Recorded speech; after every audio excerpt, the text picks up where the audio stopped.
This episode of the podcast is brought to you by HRH Combat Arms. They can turn your vision into reality. They specialize in gunsmithing and Cerakoting.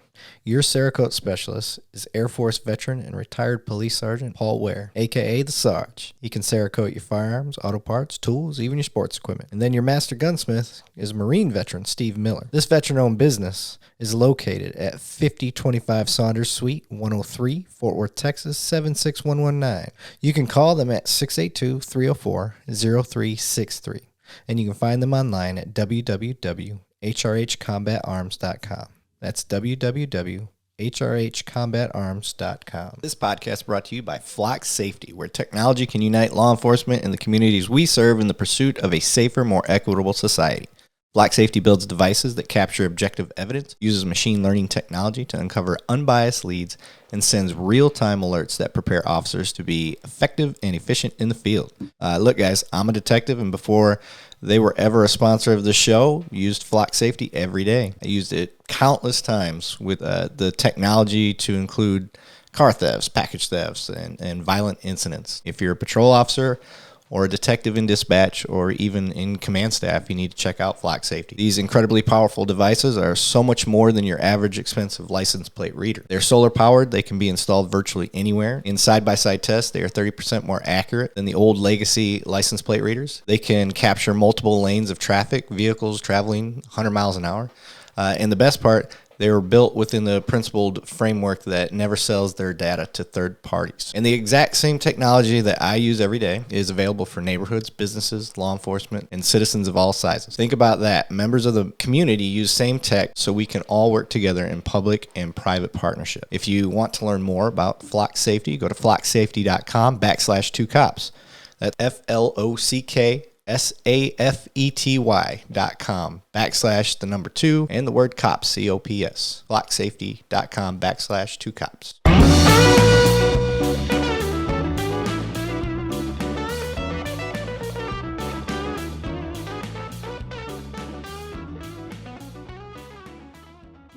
All right, we are back. Two Cops, One Donut. I'm your host, Eric Levine. I'm with the lovely Leanna Rae. How are you, ma'am? I'm good. How are you? I'm glad I got you on the show. I am too. I'm excited to be here. I know, right? Yes. Such a weird way to meet each other, too. Gosh, synchronicity is what that's called. Is it? Mm-hmm. Yeah, it was awesome. For those just joining us, the show, we're going to talk about PTSD, mental health, because Leanne is a mental health professional. Yes. And so she saw me right away. She's like, you need help, and I'm going to do that at the Rangers ball game. So totally. She started trying. You know, those kind of connections can happen anywhere, anytime. I know. Guys, it was so weird. So we have a mutual friend, Gerald Kern, shout out. And Gerald's like, Levine, you want to go to the game? I was like, yeah. He asks me every year, and he always has suites tickets. Yes. So he's always got a connection to get these suite tickets. Always. And I'm like, yeah, dude, I'm down. And he's like, yeah, it's the last game of the season. I think it was the last game of the season. Okay, that's good. Yeah, it was against the Angels. We won. And we won. Yeah. We won. And it was a good It was a good game. We didn't watch a lot of it. No, but we clapped when we needed to clap. Yes. Yeah, we're like, oh, we did something. Everybody was having fun talking to each other. We were all networking in a way, unintentionally. So, well, as I'm there, the first couple that I meet is a little older. I can tell they're around my parents' age, and it turns out talking about us. No.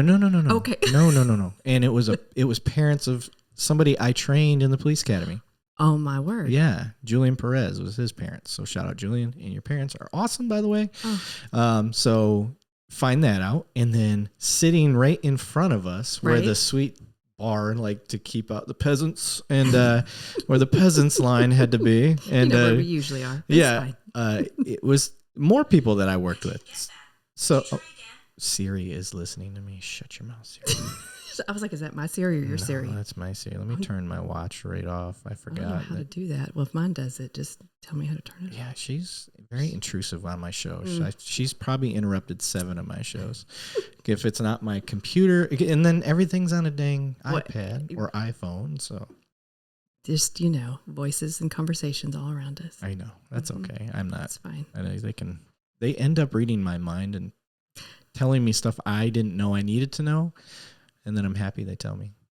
In the end, it all works out. Yeah. All comes out in the wash. Don't worry who about it. would have thought I needed to buy a lens for my iPad for a wide angle shot? But now aren't you glad? I'm glad. How'd you live without it? I didn't know they existed. Now you know. So once I found that out, I bought a little $30 fix to try to make my camera angles wider. So, and you guys are getting the first show. That's a wide angle camera lens on there. Yeah. Oh, I see that. That's nice. Yeah, it's not bad. It'll do until I can get my good cameras.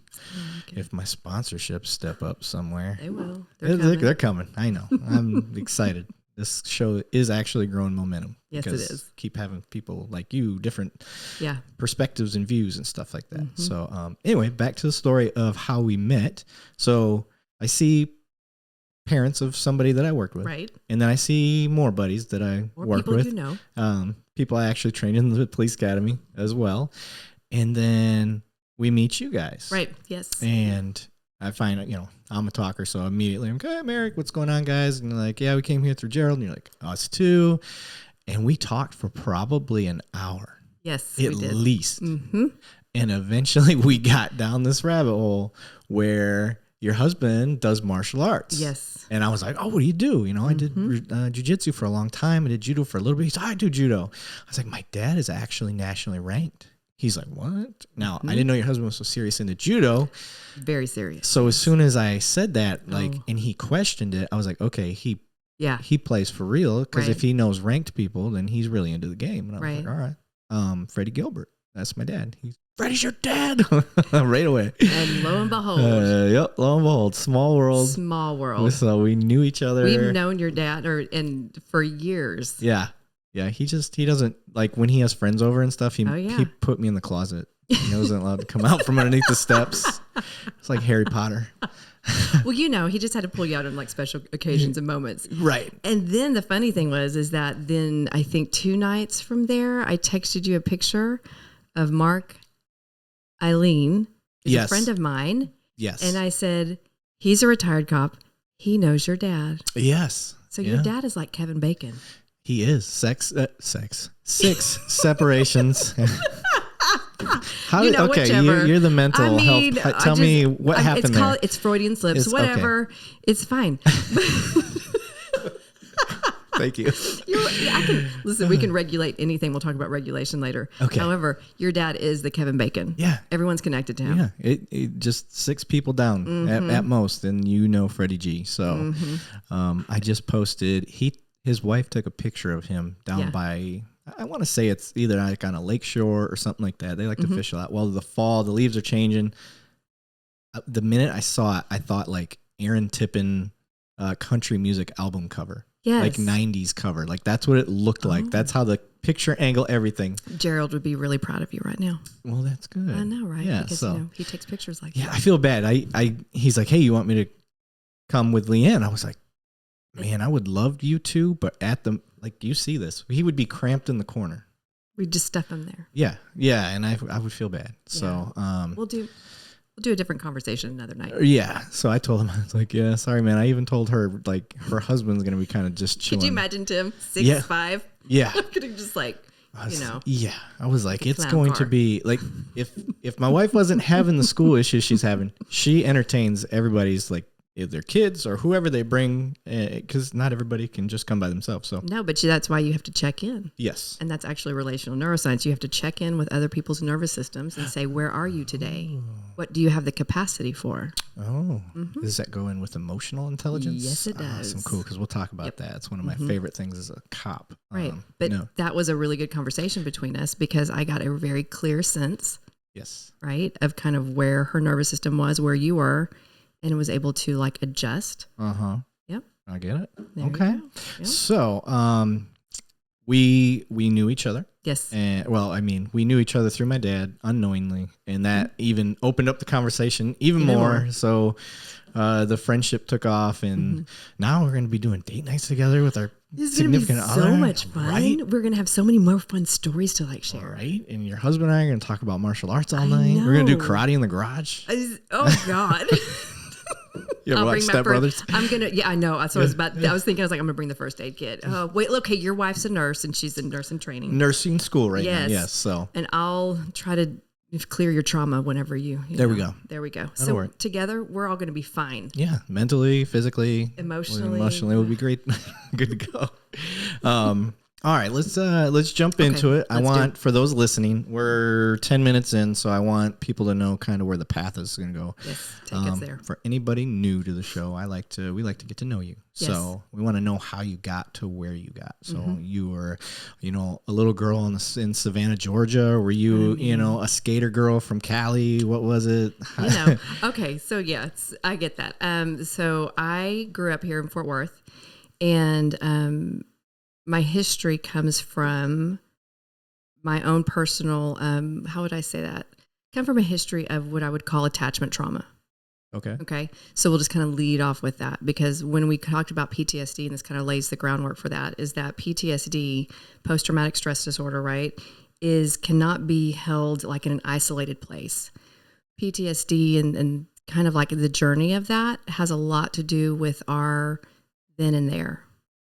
Right? Like how we grew up, the families, the cultures we grew up in, the lens through which we begin to look, in life. Right. So for me, that came from a father who fought in the Korean War. Okay. Came home. He was never the same. Of course, I did not know that, right? I mean, like years later, you start a family, who knows? You just kind of go in that generation where you do the best with what you got and you make it work. Right. Okay. So then go, and when I say attachment trauma, we can get into that later. I had everything that I needed provided for. So I go through high school, go through college, moved to Seattle for a few years, worked for .com, and go, you know what? My heart really is to work with children and families. Came back here to Texas, got my master's in social work, children and family therapy. And then from there, I worked for 5 to 6 years with the juvenile probation department through a nonprofit, and worked with children and who were involved with the legal system. So I would represent them at their court dates, and then I would do in-home therapy, work with their families. And from that experience right there, I began to learn a lot about not only mental health, but community health and what happens within families and families within communities.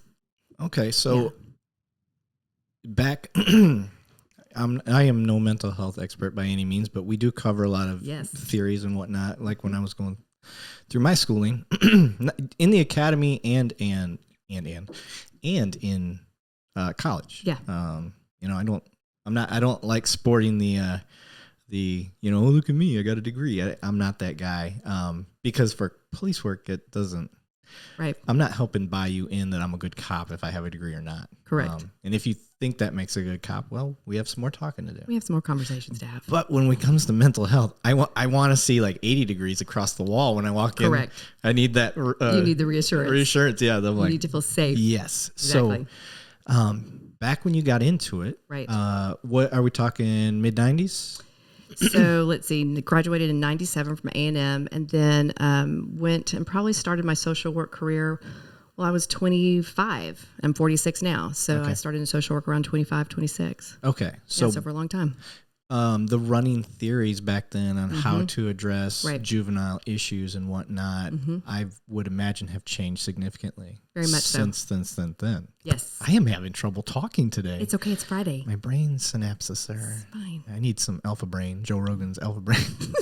He can be a sponsor. Right? Or you need to drink this beer somewhere. This one is, by the way, I'm drinking, I try to have something fun every time I drink. So this one is called Chupacabra.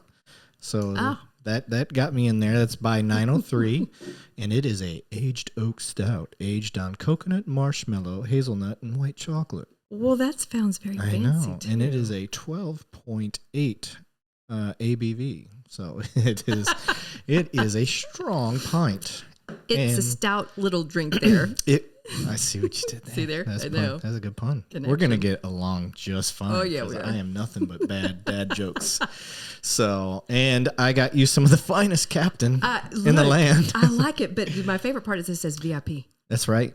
And it's from a local shop. Yes. From the Flying local. Yeah, the Flying Saucer. That's what we do. That song, that opening song, and the guitar solo, that's a Fort Worth band friend. Yeah, all by himself. Oh my gosh. He did all that. Yeah, he did. Is he an artist? Does he play around? Yeah. Vincent Salvador. I can never say his last name. Him. Yeah. I will link you guys up too. Yeah, he's his dad was a musician. Oh my gosh. And he started playing guitar when he was, had a diaper on. And the dude can just go. Music is his language. Yep. I get that. Yep. And that's amazing.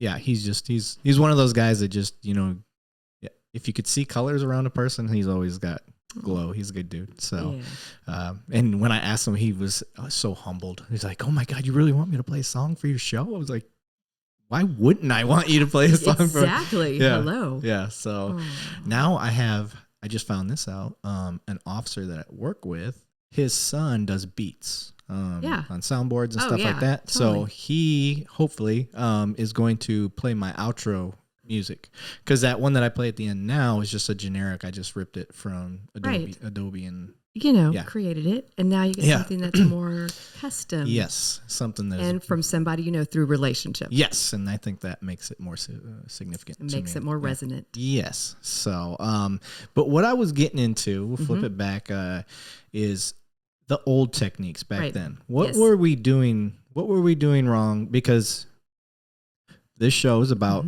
creating a better relationship with the community. And me as an officer, there's a lot of officers that listen to this, and there's going to be other social workers and stuff like that. So I'm not a healthcare professional by any means, but if I can learn from healthcare professionals, like what not to do or what didn't work back then that sounded good or whatever. So back then, what was the practices that were like, oh, we shouldn't do that? Well, the practices then, and, because we make do with what we have and what we know about the brain, what we knew about relationships. And then the research was really grounded in cognitive behavioral therapy. Still evidence-based, cognitive behavioral therapy is great. And it can be a difficult approach to use when we're working with trauma. Okay. Yeah. So the cognitive behavioral route plus anger management. And I actually left the field when I was 33, and I didn't think I was going to be back.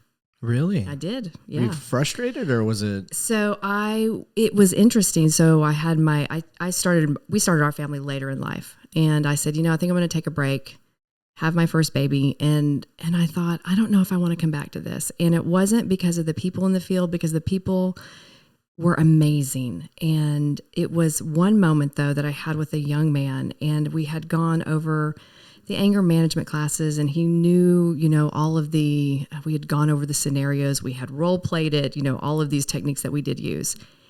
And I saw him in got picked up by the police. And so I went and I saw him in the detention center, and he came in and I said, "Hey, bud," I said, "what happened?" And he said, "Miss, I know that what I needed to say, I know what I needed to do. And in the moment, I promise you, I just can't do it. I cannot do it." And he broke down and cried. He goes, "I don't know what's wrong with me." And it was that moment for me, and I think everyone has their own stories, that I was like, and I looked at him and I said, "I believe you."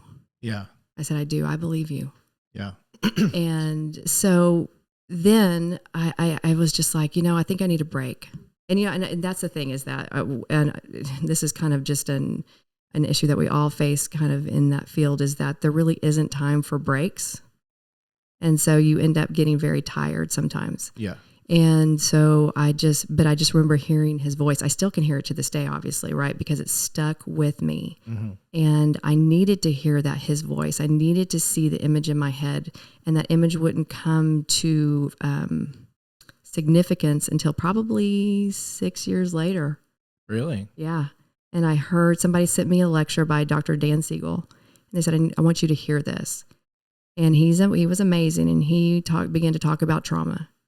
And he began to talk about how trauma exists not in the thinking brain, but in the subcortical brain and in the body that doesn't have access to words.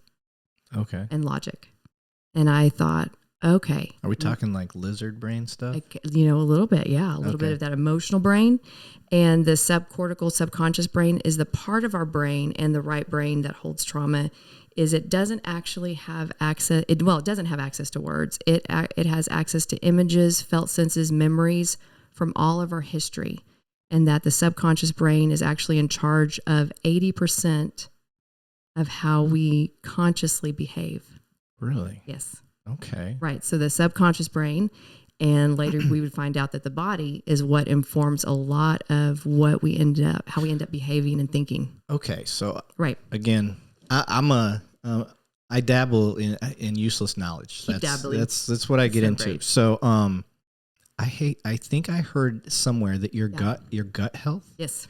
Am I on the right track with this? Okay, sure so you're are. like your gut health, Mm-hmm. the bacteria in your gut Yes. have a lot to do with where your thinking's at, your Yes. brain. So they there's some constant communication yeah. is responsible for majority of your serotonin production in your brain. Oh my gosh. Mm-hmm. Your gut health. Okay. Right. It's way beyond me, but I'm like Right. But you understand. I'm following. You're so following. Yeah. You're picking up what I'm. You're picking up what I'm laying down because. Yeah. And the thing is though is that is in the body piece. So you have the gut. The heart has neural connections like the brain. Okay. So there is a study of medicine that's called neurocardiology. Oh. Right. So they've done some studies with heart transplant patients, and those patients that receive the heart transplant would be memories end up and having stuff? dreams, That's so creepy. and memories, and their cravings would begin to change. That would actually imitate and were the cravings of the person that they received the heart from. Oh wow. Yeah. That's like I know Avatar stuff, Totally. like where they get absorbed by the tree. Yes.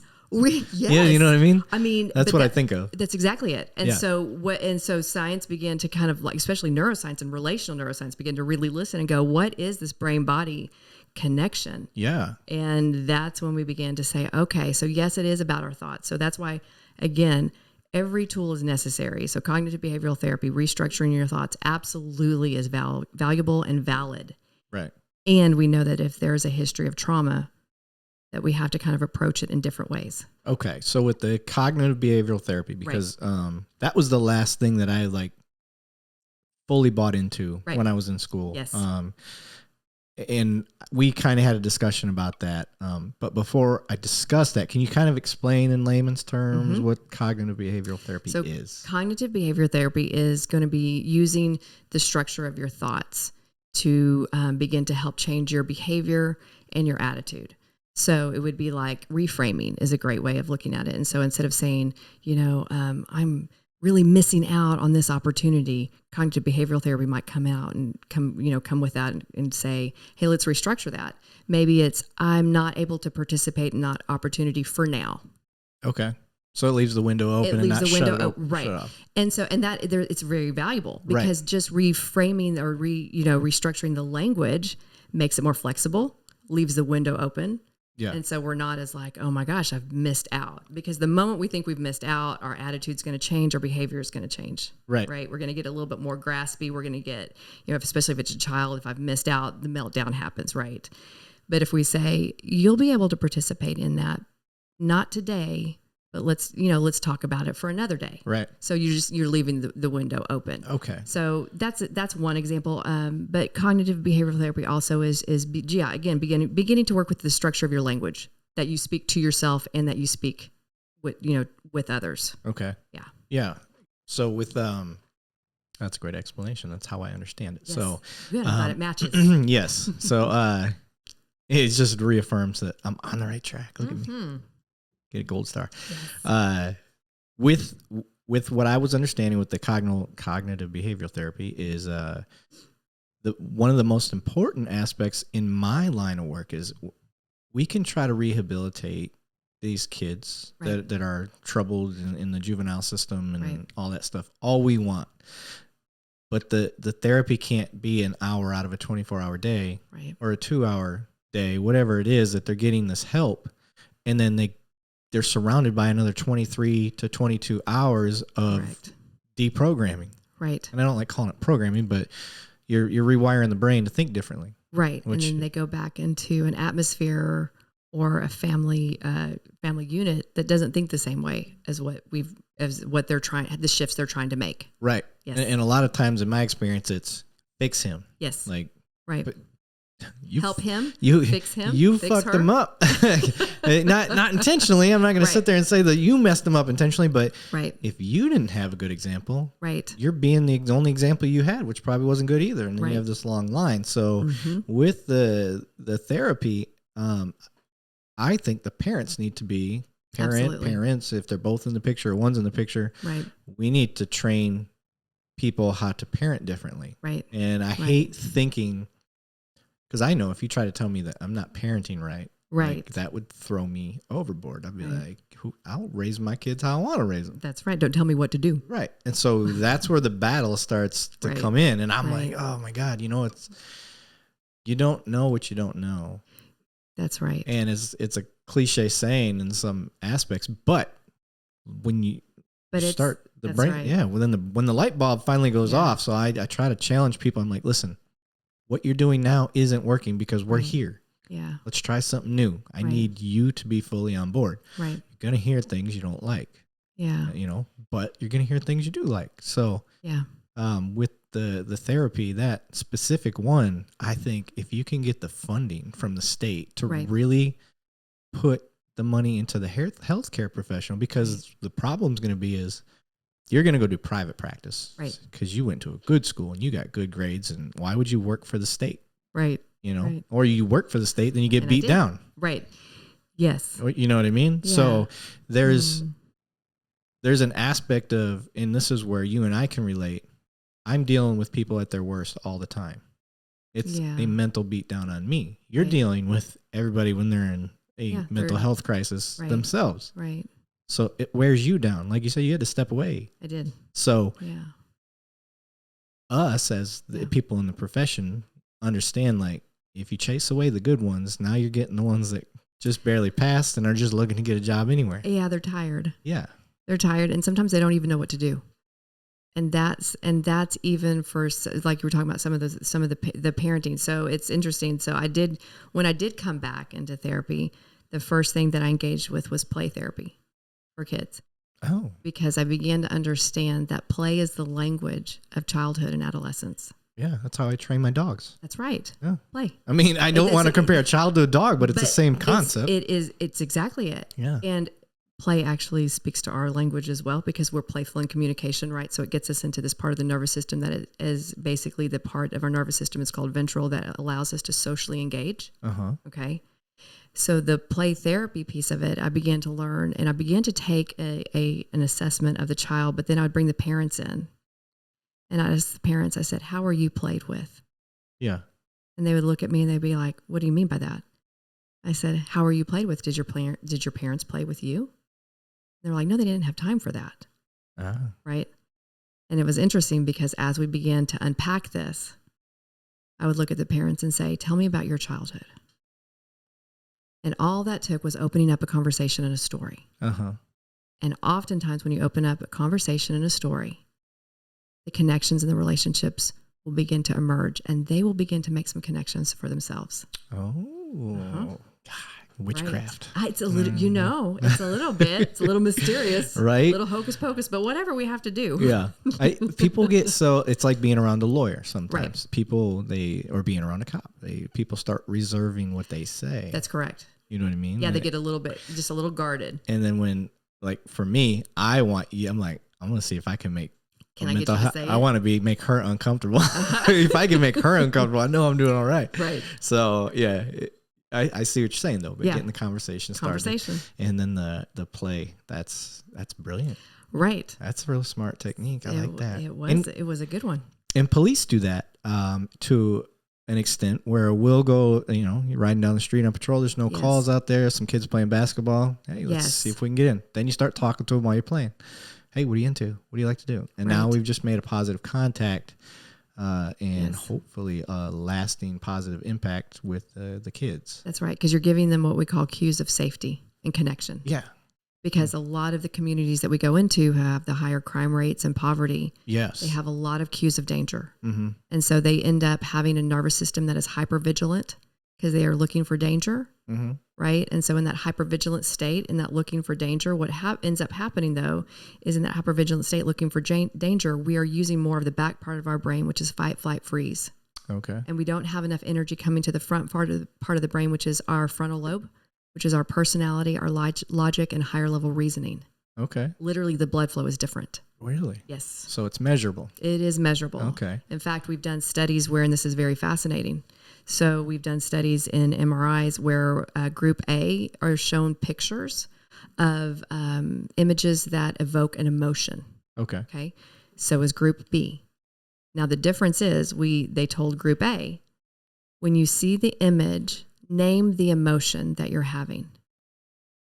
Group B was told, don't name the emotion you're having. Don't speak. Don't talk. Just absorb it. Just absorb it. That's Okay. exactly it. So group A, so this it does fit into also PTSD, by the way. So group A would look at the image and they'd be like, it's so sad. God, that's frightening. That's and then they would even be, oh my gosh, they look so happy. So they'd be able to talk. Group B, not a word. So what happened is that each time that image was shown, their brain began to concentrate blood flow to the amygdala, which is the emotional part of the brain. Okay. So it begins to go to the emotional part of the brain and the back part of the brain. And so then we know that we're losing some connection to the frontal lobe, personality, logic, higher level reasoning. Okay. So then, but group A, who was able to say what they felt and saw, what happened in group A is that blood flow and oxygenation began to be released and come back to the front part of the brain. Okay. Right? Group B, who was told to be silent, don't talk. The blood flow and oxygenation did not change. Oh. And so it proves talking helps. Talking helps. Conversations. Naming it. And so Dr. Dan Siegel has a beautiful phrase, and it's called name it to tame it. Okay. And then in relational neuroscience, we would say name it so you can connect with it. Because it's in the connection, in the relationships of things that we can begin to have some movement and some progress. Okay. If we don't name it, we stay constricted, rigid, and we don't move.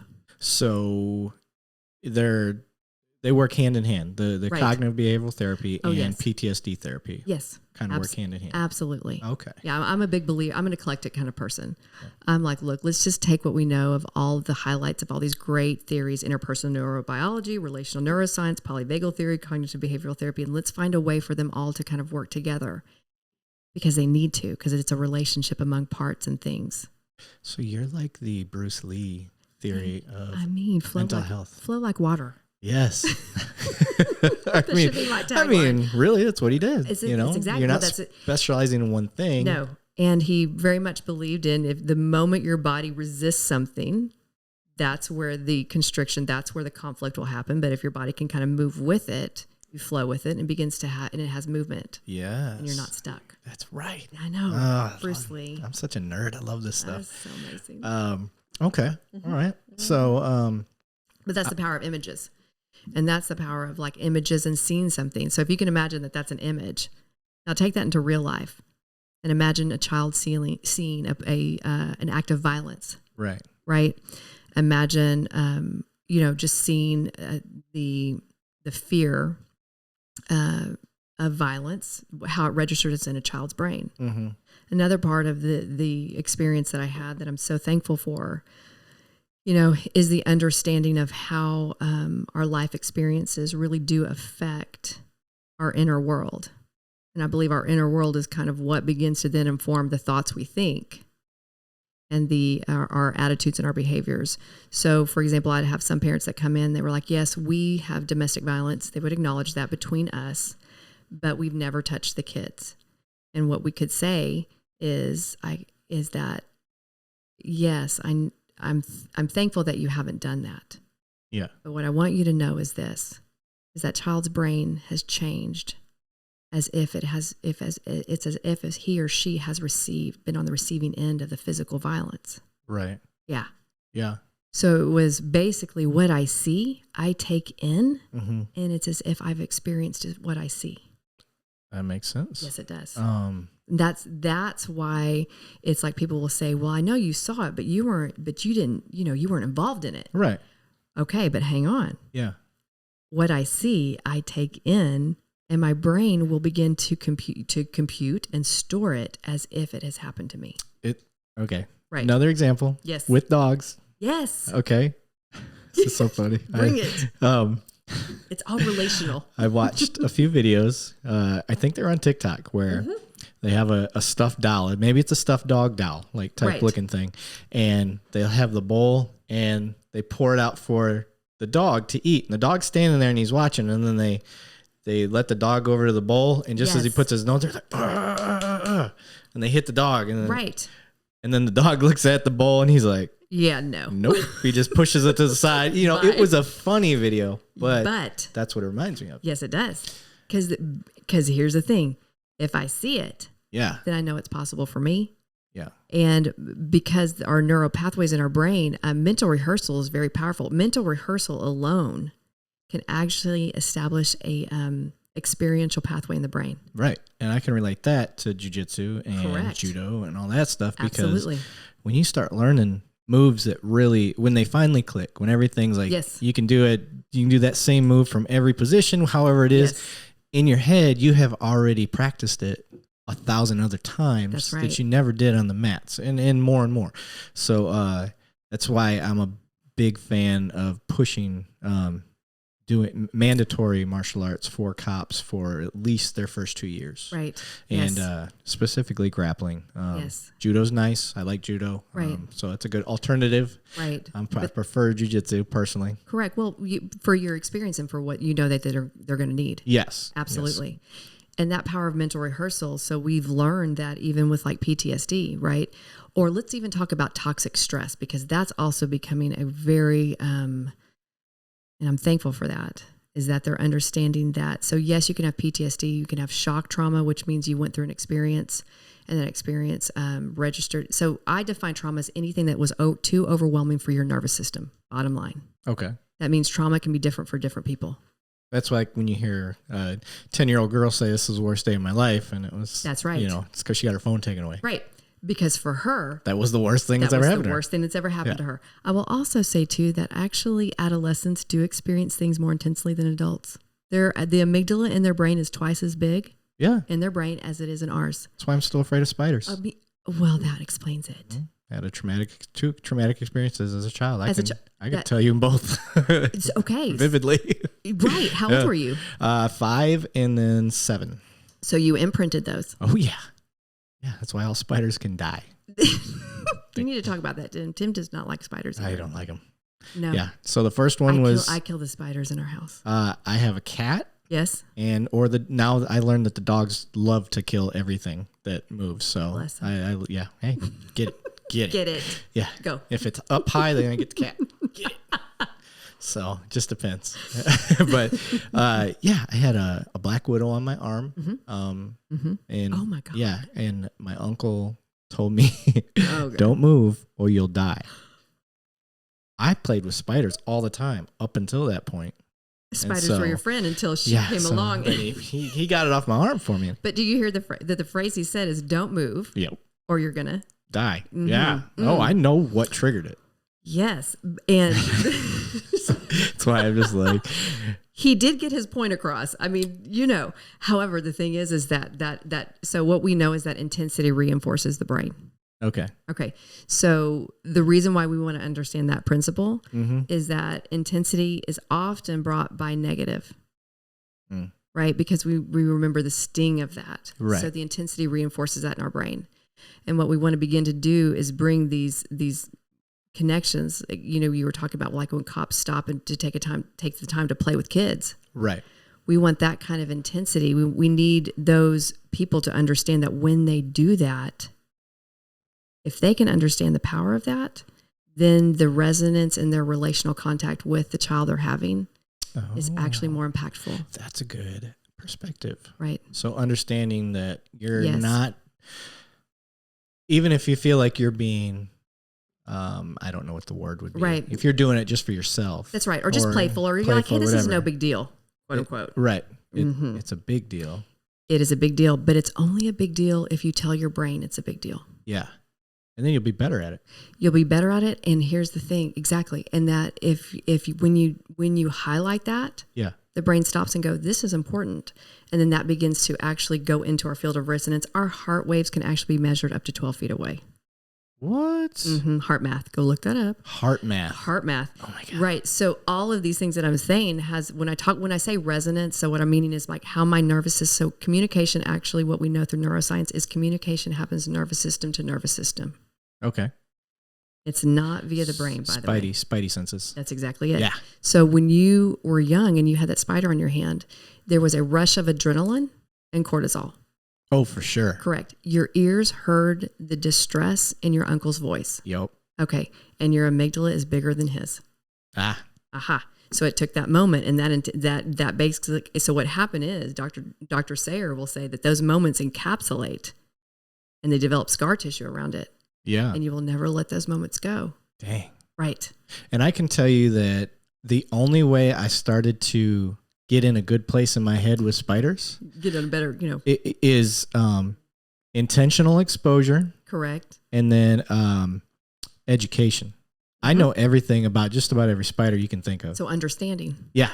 Yeah. So I was in my head, it was more learn thy enemy. Right. That was where I was going with it. And then with that, I am now officially just fine with the fuzzy jumping spiders. That's because great. I forced myself to look at them as cute. Right. With little googly eyes or something, they do a little dance for you. Yes. Yeah. They're animate. They're they alive. got the one that's got the little like floofa things, and he dances trying to mate. Right. You're like, you're just a cute little guy. Yeah. That might kill me, but let's not think about that part yet. Yes. So that's how I look at it. That's how you did it. But here's the thing. That's a very relational thinking. Okay. Right. Mm-hmm. And so what we know about traumatic events, whether it's single exposure or multi-exposures. Yes. Right? Is that the intensity is what's reinforced that in the brain. And so we know through neuroscience of the process that we go in there and we begin to change your relationship with how you experienced either that moment or that theme, right, by the way. And then we begin to work relationally so you develop a different understanding, so you don't feel alone in it, so that you're able to name it. Okay. You're able to have a conversation about that, and it begins to unwind the constrictions around that memory in your neural network. All right. So you made an idea go off in my head, so I want to travel down that. When police or military or fire, anybody first responder, frontline, part of this podcast is to help the community understand us more. Yeah. So facing these traumatic things, it's going to cause us to have triggers and snaps, and everybody has bad days. Like if I don't eat, I am a grumpier police officer in the field. Right. That's just me. I know that about myself.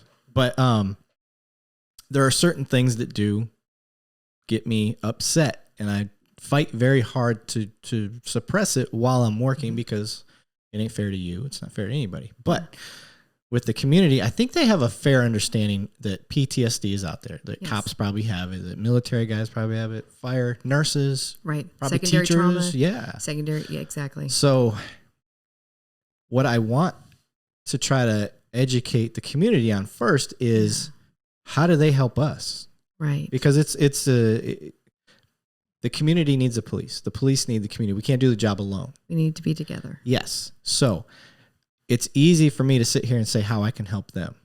But how do they help us as far as the mental health side? That's a good question. Thank you. I know. So you weren't ready for that one. I know. Well, I like that because it's a different. So my mind was like kind of thinking, I was like, oh, that is actually. Well, I think the thing is that you just bringing that question up is what starts the conversation. Right. Maybe Dr. Siegel will get that. Maybe he will. Come on, Dr. Siegel. Dr. Dan Siegel, come on. Fly. Actually, this is the great thing about your podcast. So a lot of my mentors in the field, Deb Dana, Dr. Stephen Terrell, they have, and Dr. Bonnie Badenoch are experts in the field of trauma. So that's who I learn from. And they are my mentors. And every once in a while, I'll send you videos that we do together. Okay. Right. And so we talk about that. Healing can only happen when a conversation flows. And so it is beginning to open up with the community and saying, hey, this is the thing. We're both in a state of stress response. Right. Both of us. And when we come together, if we can begin to see each other as human beings. Okay. So you're going to go the hippie route. A little bit. Okay. But I'll redirect that too. Okay. It's always a balance. But okay. But as from one nervous system to another. Right. Right. And we really kind of have to learn how to have a different conversation. Because I think conversations are, so for example, when you say when the community needs, you would love for the community to be able to understand more about maybe how the state of the police officer when they come to us, when they approach a police officer, when a police officer approaches them. Tell me more about that question, like unpack that question for me. So I obviously, just like your example where it stuck out in your head for 6 years. Right. I'm not referring to that moment. I'm not referring to where they're at their worst moment. I'm referring to the downtime, the right now. Yes. Okay. You know what I mean? So because the community is always asking, how can they help us? That happens a lot. At least where I love to hear that. See, I didn't know that. At least where I'm at, we have really good support. So they're like, okay, what do you guys need? We don't want you to be crappy cops. So what do you need to be better? Okay. Right. Well, we need equipment. That's a big one. Right. Get us equipment. Okay. We need some sort of peer support.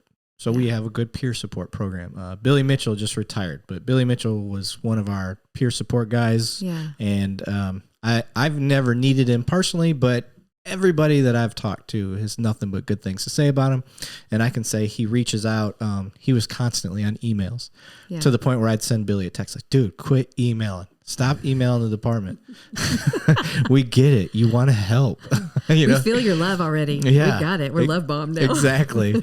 But he knows I'm just messing with him. But so there's all these opportunities, but a lot of times we're talking about a monetary way of helping. And that's not what I mean. What I mean is like these things.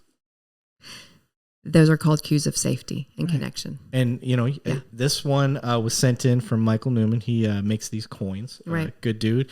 And then the officer, Daniels, I think, he's the creator of Humanizing the Badge, but he sells these. Oh. So that's another way. We need you. Yeah. And it's just, dear officer, we need you. This was on my patrol car. Yeah. Well, actually, this one was sent into the show. So this was for the show.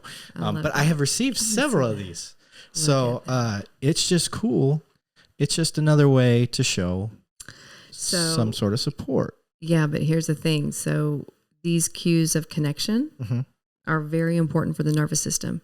So I'll bring it in terms of relational neuroscience is that if you go online, you can YouTube this. It is hard to watch, so just kind of be careful about that. It's called the still face experience. Have you ever seen that? I have not. Okay, so go see it tonight and maybe do a little bit of, blogging about it later.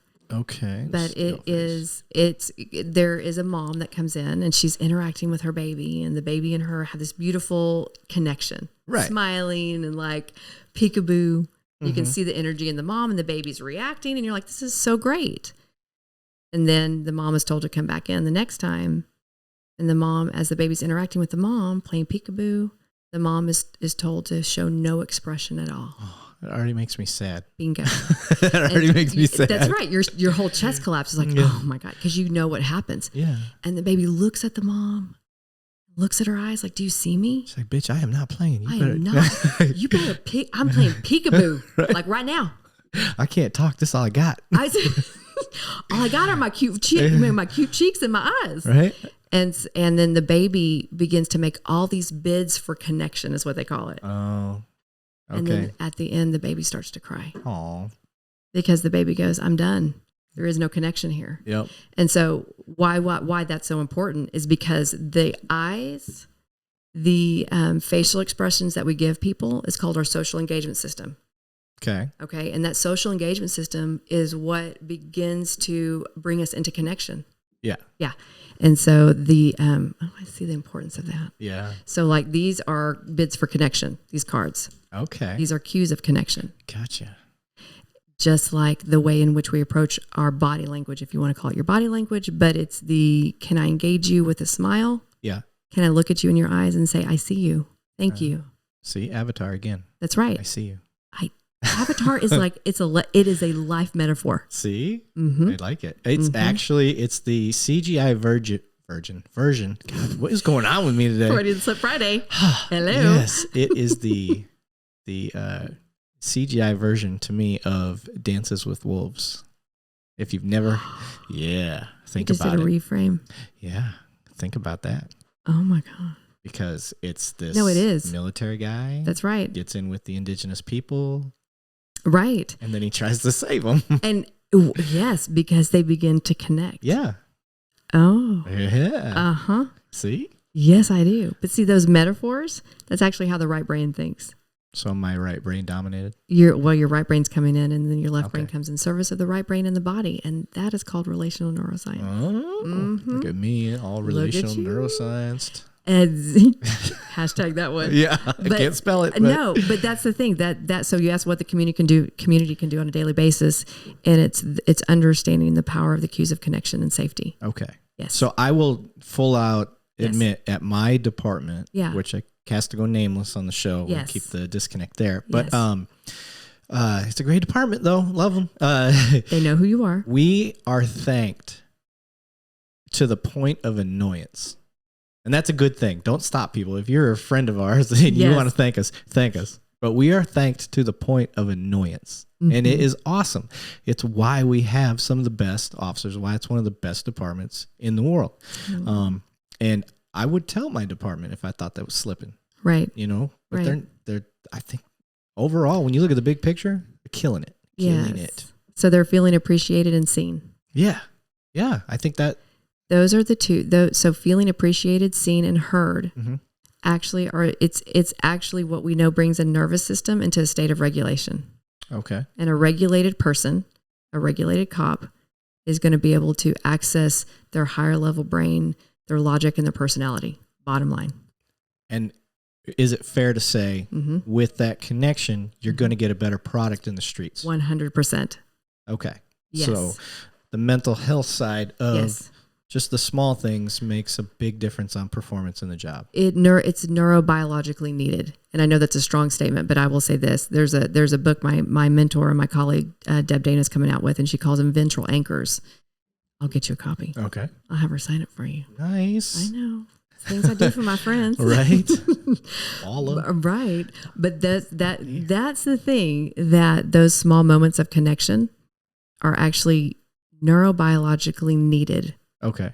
It's not just, it's a nice thing to do, or isn't that so great? No, it is actually a necessity. So in these departments that are not as lucky, blessed, however you want to put it, as where I'm at, for the community to help the healing process, let's say that. Yeah.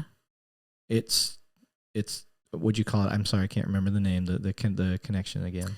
Cues of connection. Cues of connection. That's what it is. So the cues of connection. So little things that they can do is just through small acts like this. Small acts. Okay. A wave, a smile. Okay.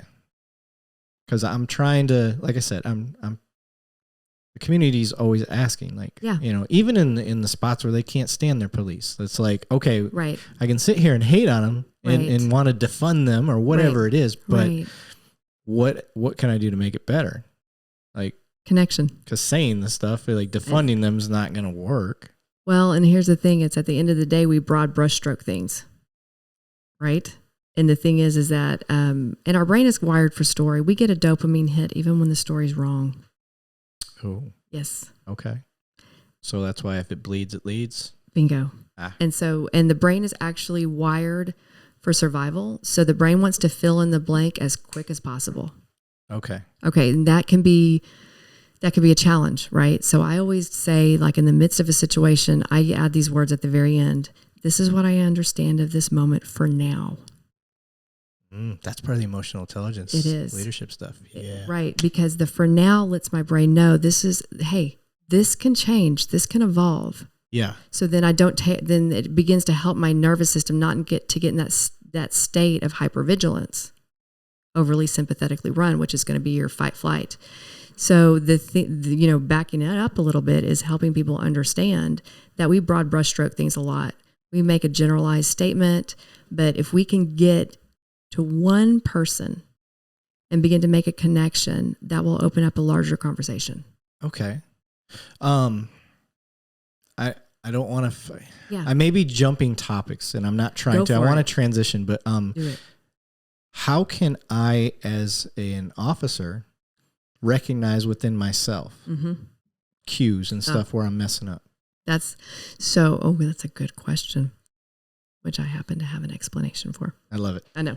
So for us to understand here's the thing. At the end of the day, our cues of safety and connection are going to be different person to person. Okay.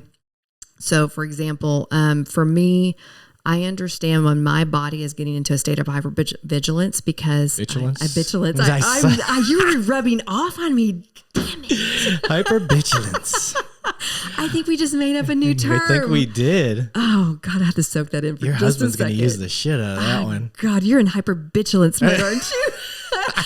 I didn't say you're a bitch. I said you're in hypervigilance. It's scientific. I blame Eric on this one. So I'm going to throw you under the bus. That one I will hashtag. Thank you. Hypervigilance. That's right. Damn it.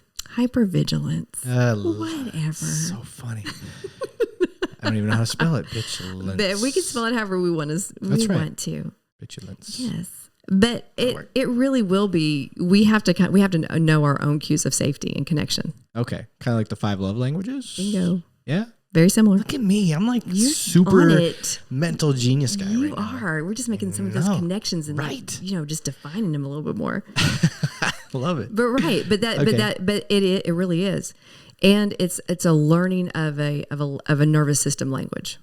Okay. Right, like the love languages. Got you. Okay. Mm-hmm. So, because one of the I told you about Bruce Anderson, the guy that I told you he relived his PTSD on the show while explaining his shooting that he went through, and it's you could see him going through all the emotional baggage. You could see it in his body that he thought he was past or well enough to handle, while he was explaining it, and I'm curious because he obviously thought he had it together. Right. What could he have done or prepared for to figure out, am I still going through this? Is it still an issue for me? Right. You know what I mean? Right. Because I know for me, I've had some traumatic moments. Humor is my outlet, as it always has been. And but when I explain some of the things that I've seen, I'm like, trying to hold it back. I still feel it. Right. Exactly. Well, it's kind of like, so if you've ever worked with kids or had kids, you know how it's at that time where they can be kind of messing around and they're having fun and jabbing at each other. And then all of a sudden it's no longer fun and play. Yeah. And there's something that switches. Uh-huh. Right. So it's the same thing that happens when we begin to tell our story. And what we want to begin to do is we have to feel how our bodies are telling that story. Because the moment we begin to switch into, we're like, well, that kind of came out of left field. I thought I was quote unquote over that. Well, we have to honor, first of all, is that anytime we tell that story, there is going to be, we're going to be touching into the trauma. Bottom line. Doesn't mean we haven't healed. Okay. But we still will be touching into that trauma. And so I sometimes I think that some people would like to think that we get over it. And for me, it's not about getting over it. It's about coming to a different understanding of it, of how it changed our inner landscape, how we see the world. Yeah. And we are respectful for that trauma. We actually respect the trauma, bottom line. Mm-hmm. And the understanding hey, I'm going to tell this story. But when I tell you this story, I'm going to have an emotion about it. Because I feel like sometimes that we think that just because we have an emotion about it, it means we're not in control of it. Right. And that's actually not the truth. Okay. That we can actually I always say this, it's like if something bad happened, we're not going to reprogram ourselves to think, oh, that was something great. It wasn't. It never will be. So if we kind of come into an understanding that each time I tell the story of this trauma, I will have an emotion. Okay. And sometimes it's going to hit me stronger than others because I know the audience to whom I'm speaking. Okay. And so for him that day, he knew he was connecting to a brotherhood. Right. And so possibly. Yeah. I'm not judging that. I can't make any assumptions. But if he knew that he was speaking to a brotherhood, somebody who could go through the same exact thing. Well, that's exactly close to the same thing. That's right. Yeah. That, seeing the, death, loss, all kinds of things, violence. Yeah. So for him to know who his audience was, that could have been the thing that made the emotional activation higher than what he expected. Okay. But just because the emotional activation was higher doesn't mean that he hasn't worked through his trauma. Okay. And so maybe for him to even hear that now, right? Right. And so it would have been during that time of his story, like if I would have been here, I would have said, that's really touching you right now. And he'd have been like, it is. Yeah. And I said, it must be a pretty intense and very sacred moment right now to know you're sharing that with your brotherhood. And he'd have been like, yeah. So see that. So this is the thing. It's like I always say that meaning is kaleidoscopic, meaning like a kaleidoscope. It's like we turn it a different angle and we see a different part of it. Okay. And so we really have to, I always say we make meaning, but we hold it very lightly. Yeah. Yeah. Okay. That makes sense. Yeah. Okay. So yeah, for me, I was looking at it like, okay, well, he's not past it. Like, right. And well, because he had such a strong visceral emotional response. Okay. And so for me, how I kind of see that scenario, again, not making any assumptions, but I could see where it touched him greatly. And he wasn't maybe expecting to be touched that deeply. Okay. That makes sense. And then the not expecting to be touched that deeply could have thrown it off and been like, oh my gosh, what's happening here? And if somebody might, just adding that piece of it, whereas it's touching you really deeply because of who you're speaking to. Yeah. You know that who's hearing this is somebody who has either experienced it or is going to experience it. And that makes us sad. Yeah. Because we know we lose people every day. Right. Especially in your profession. I gotcha. Right. Okay. And so it hits so many layers. Yeah. And that's what we have to honor. Okay. That makes sense. Yeah. Yeah. All right. Learning. All right. So oftentimes with the PTSD, right. And I keep bringing it back to the police world because that's what I know. But if I were to go to someone like you or somebody in your profession that specializes in that, what is the process? What's the start? I mean, I'm sure it's different for each one of you, right? As the professional it deal. Is. Yeah. But if you can generalize, like, what's the path like? With today's practice, because obviously it's changed over time. So. Right. Well, so today's practice, and you're right, every practitioner is going to practice in a way that's resonant with them as they should. There's no cookie cutter, process here. Right. We know evidence-based protocols. We have a deeper understanding. Like there's the EMDR, which is amazing, eye movement desensitization and reprocessing, which is an amazing, therapy to use for people with trauma because it can go back to a event and it can begin to help the brain get unstuck by using eye movements. So at night when we sleep, rapid eye movement is so very essential. And during that time of rapid eye movement, the eyes are processing information and they're moving bilaterally. And so what science has figured out is that as the eyes move bilaterally, it's actually engaging both sides of the hemisphere. And the brain is processing through information, it's filing it away, it's disregarding some things. But what can happen, especially when we see traumatic things or a toxic load of stress begins to build up. Hello, toxic stress load. Okay. It's another topic. But as that happens, sometimes the brain doesn't know what to do with certain experiences. And then that's when we begin to get our allostatic load of stress begins to increase, and the brain and the body doesn't know how to can't really work through a situation or a scenario. Okay. All right. The thing is though, is that that will begin to, how do I say it? It begins to flow into so many of the other areas of our lives that it doesn't belong in. So it's like if we can't deal with a core emotional memory or an experience, it begins to try to show up in frustrations in our daily life. Okay. Right. And it's like, why does he have such a short fuse? This is really no big deal. I don't know why she's making a big deal out of this. And I always look at that and I go, what's underneath that? Yeah. What's happened or happening that isn't being expressed or seen? Okay. So then you go into the process of, I call it unpacking, unburdening. You go into therapy and it's the process of beginning to make your story known. Because in daily life, we all have roles, all of us. I always say we have to do the daily. Like I wake up, first thing I do is I'm a mom. Everybody gets out of their bed. Let's do our daily, right? Do the daily checklist. Yeah. But I'm also a wife and I'm also a therapist and I'm also a daughter whose dad has dementia, right? So it's like I am constantly shifting like this in between roles. There has to be a place that I go to, that I show up and I am just me. Okay. I'm just Leanna, no roles. And there's a space for me that I can begin to unpack my experiences, share them without having to diminish, change, manage based off of who I'm talking to. Okay. Right? So that freedom of expression is so crucial and critical to our own mental health and the quality of our inner world. Okay. Yeah. I think I unintentionally do that and then feel guilty later that I'm being selfish. Okay. Right. Does that make sense? It does, because the thing is that we find a lot of value in filling our roles. Right. And here's the thing is that when we can begin to understand that, well, and because nobody's really kind of maybe added what I would call context for why we're sharing, that when we can share truly ourselves and our experiences, it actually allows our nervous system to regulate, and then we can show up in the world for others in a healthier place. Yeah. And it benefits the world around us.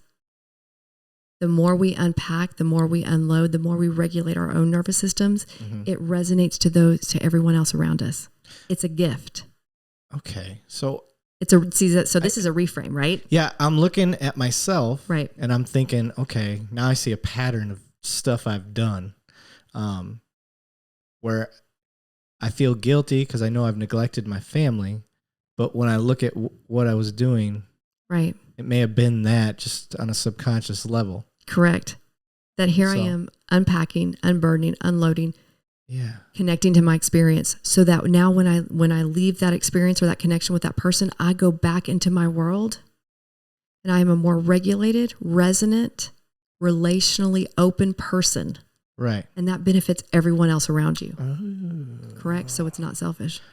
Okay. Because I like this, and part of the thing with me, and this is me unburdening, is I don't feel I'm a helper. I want to help everybody else. And that's part of my flaw too. It's like a strength, but it's also a weakness. When it becomes dysregulated, it can become a weakness. Well, I think with this podcast, I went overboard out the gate. Like I had an idea and I'm very obsessive. Like if I get into something, I'm all the way in. Totally. Like that's when I started jujitsu, I was going 6 days a week. We didn't have kids at the time. So, and we were in another state. So it was just us two. Right. But that was my escape or my me time. Well, you found an outlet. Yeah.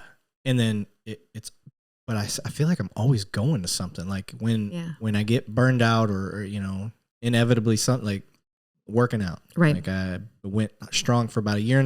Right. Got the COVID, and I've been out of the gym now for almost 5 months now. Yeah. And like now I'm hating myself because I'm not doing it. But I'm already dedicating so much time to this. Right. I feel like it's unfair for everybody else to do this and that, and this helps people more than just me going and working out. Oh, okay. So see that this is where we're going to be doing the cognitive reframing. Okay. Right.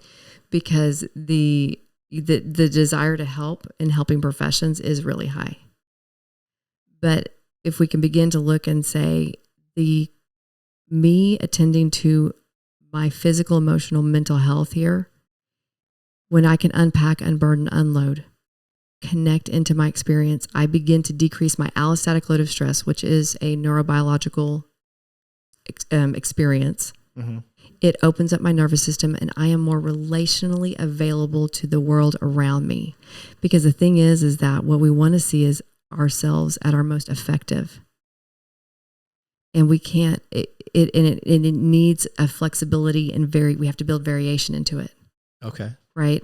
And so that, because here's the thing, when you go and work out, you're increasing serotonin, you're doing so much, right? Yeah, exactly. Yeah, I know all the drive. all of that. Yeah. And so that way, when you come into to your podcast, you're actually in a more efficient, effective part of your nervous system. Yeah. Versus if you continue to do it, which you'll still be really great at it, but here's the thing, it's like the resonance will be higher if you've attended to your nervous system, bottom line. Okay. That makes sense. Yeah, I'm like I said, I also think COVID had something to do with the motivation. Like the first time I got COVID, I went, it was the same thing. I was lifting, working out, doing all that stuff for 1.5 years, 2 years. And, which has always been me. I had just always done that stuff, but I was in a program with a friend and I was like, we're killing it. got sick. And then I went into a state of mind that I've never had, like almost a depressive state. Yeah. Where I like to eat pretty clean. That's just who I am. I don't like eating fast food. I don't like any of that stuff. I don't like sugar. I don't like candy. I'm weird. I like a small piece of dark chocolate. Yeah. With some sea salt. Yeah. And we'll get specific. 70%. I'm glad to higher. know that. So yes, I love it. But that's good enough for me. I get by. And then I went to a point where I was like, let's get Chicken Express. Right. Screw it. I don't care. I don't care. Yeah, you're like, I just want to eat. I just want food right now. I don't want to wait. I don't want to do any of that. Right. And I definitely don't want to go to the gym. Right. Until finally I was like, you're a fat body. Go to the gym.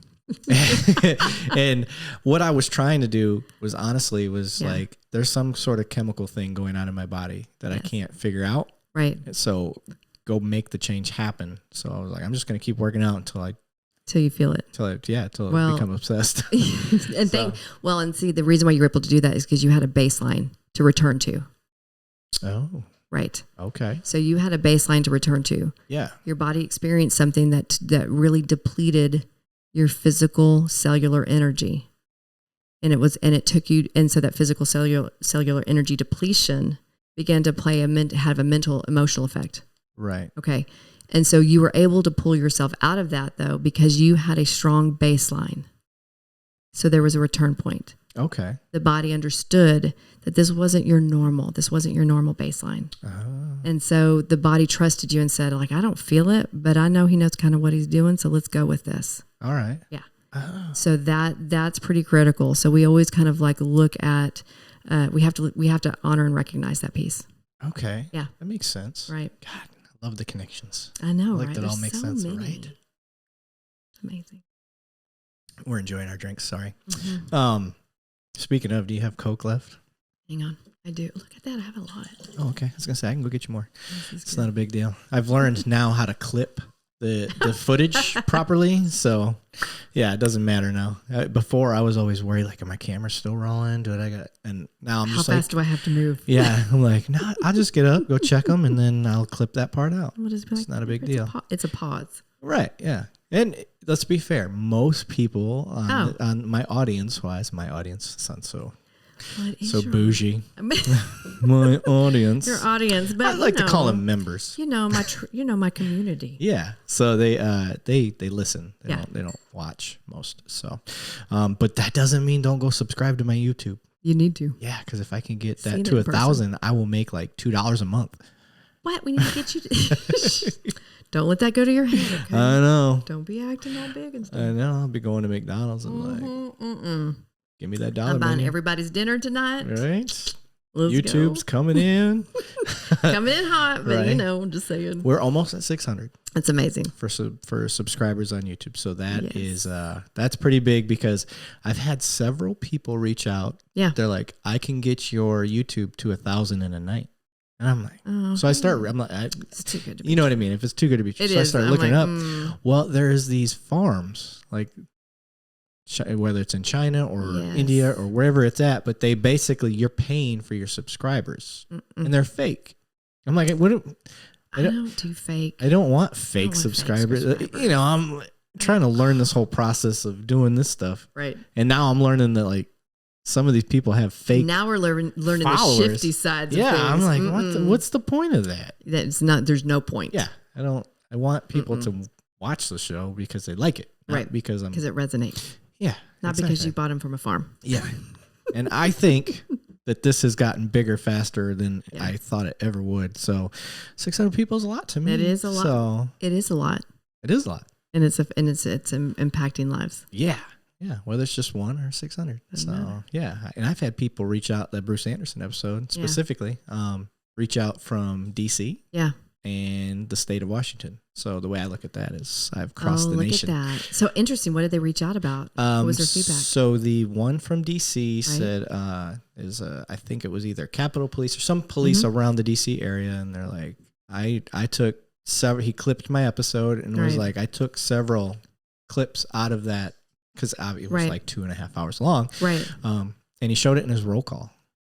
Like, yes. Look at this. Like, part where Bruce is, we're joking and jiving, going back and forth to the point where he starts to talk about it, and you see his demeanor and his body language change. Yeah. And then I think he talked about where he showed Bruce like break down and had difficulty talking, and he's talking about, the mother and the daughter that witnessed the dad basically get shot and killed, and he's like, I'm a dad, and like he starts resonating with being a father, and he's like, that's her dad. She doesn't know any better, and like now she's got that for the rest of her life, and so he just he loses it, I lose it, I start crying because I'm a dad and I've got daughters. And that's right. And I've been in positions where I've taken people to jail, and the kids won't let go, and you're just like, you fully get it. You're fully wrapped in that emotional tie. So that is what he said he shared. And he said that, he's trying to, and then the part where Bruce said, I'm not okay. And that's okay. Bruce Powerful. Says that. And I'm like, that's cool. And he's like, I'm on medication. He's like, I ain't ashamed of it. Like, it helps me. It helps me get by. And he's like, but before this, the leading up to it, it was a stigma. Right. There was this big stigma to it. And now it's not, it's becoming unstigmatized, and I think we still have a long way to go. Yeah. Yeah. And yet the conversations are happening. And the one conversation you had here reached all the way there. Right. Yeah. And that's the power of conversation. And the one from Washington, specifically the state, the guy said, I've been fighting medication. He's like, I didn't want to do it because I thought it made me weak. I thought it meant that I couldn't get where I needed to be mentally because I need this, and this is going to prevent me from getting there mentally. So he's fighting that battle. And he said, then after listening to his podcast. That's right. He was fighting the battle in his head until he saw it in relationship, and it was shared in a story. Did you see that? That was cute. It shot out of the... It was real intense. Yeah. It was a real intense sip there. Yeah, it was. My bottle's fighting me here. I can. It's about challenges all the time. But it was until because it was all in his inner world until he saw it in relationship, shared amongst others. You're right. That he was like, oh, I get it. Yeah. I get it. Yeah. And it's okay. And now... I have several favorite podcasts that I've done on here. Yeah. And, Brandy Camper and Matt Pierce, they're great. Yeah. When Matt got shot, more times than 50 Cent. And then, survived and talks about that. And then Brandy's the one that saved him, helped save him, and they've been friends since forever. And so it's a cool story. So there's a lot of cool stories. My dad was on the podcast. That was fun. But Bruce's is what I consider the most helpful to everybody. Yes. Whether it's in the community or in the police world or in first responder world, I think his is the most helpful. So now when I post my stuff, it always refers to his episode. Like I tell people, that's the episode. If you want to see what my show's about, watch that episode. That's the one. I definitely don't watch the first couple because they're terrible. They're not terrible. They were the beginnings. Yes. They were the emerging into what you're becoming, by the way. Yep. But that you refer to that episode because I think that episode holds the resonance of the meaning as to why you're doing this. Yeah. Yeah. Yeah. So that is the episode that becomes a symbol and a representation of this is why we're having these conversations. Yeah. I need to start seeing you professionally. Come on. Bringing out all my... Bringing it. We're gonna unpack this, right? But again, that's why it's become a symbol. Okay. So for that episode is a symbol for your message. Absolutely. Makes a lot of sense. That does make sense. Yes, it does. It's important. And then the other topics that you begin to cover begins to bring more awareness and unpack that experience and the things around that and how it touched it. But one thing that you said touched me is that in that moment, he looked at that child and he's like, I'm a father. Yeah. But he had to override that very quickly, right? Yes. And so the overriding, that's part of sometimes what can cause the trauma. Oh. Because we have to override it. Mm-hmm. And we stay in survival. Yeah. And so we know that overriding, if we don't unpack it at some point, that's what it doesn't mean it's going to turn into PTSD, but it just means that we have a higher likelihood that that's going to accumulate with other memories and other experiences. Okay. And then develop what we call the allostatic load of stress. Okay. Yeah. One of the things that'd be cool for you, because you probably haven't seen that episode yet, but if you see it, don't listen to that. And I tell this to everybody. Yeah. That's the one episode, if you do anything, that's the one you have to watch, because you have to see him. You have to see his face. You have to see his face and how his body responds. Yes. And he was very reserved at first. He's like, you sure we should put this out? Like, you think it will help? Like, he put a lot of trust in me. He's like, you think it will help? I goes, dude, I'm like, I will not, just like with you. I told you, if there's something you don't want in this that we talk about, I will take it out. I don't, that's just how I want the show to be. I don't want it to be establishing safety and connection and trust. Exactly. So, I said, but if you want my honest opinion, it's the best episode I've had. Yes. And I think it's going to be the most helpful one I've had. Yeah. And he goes, all right, I trust you. You know what you're doing. I was like, all right, cool. So I put it out there, and then I said, any feedback I got, screenshot, whatever. Yeah. Told him, boom, look, dude. And after that, like just the very first one he said, after the very first person I said it helped, he said, worth it. Worth it. Yeah. All of it. Yep. So that's amazing. Yeah, it was cool.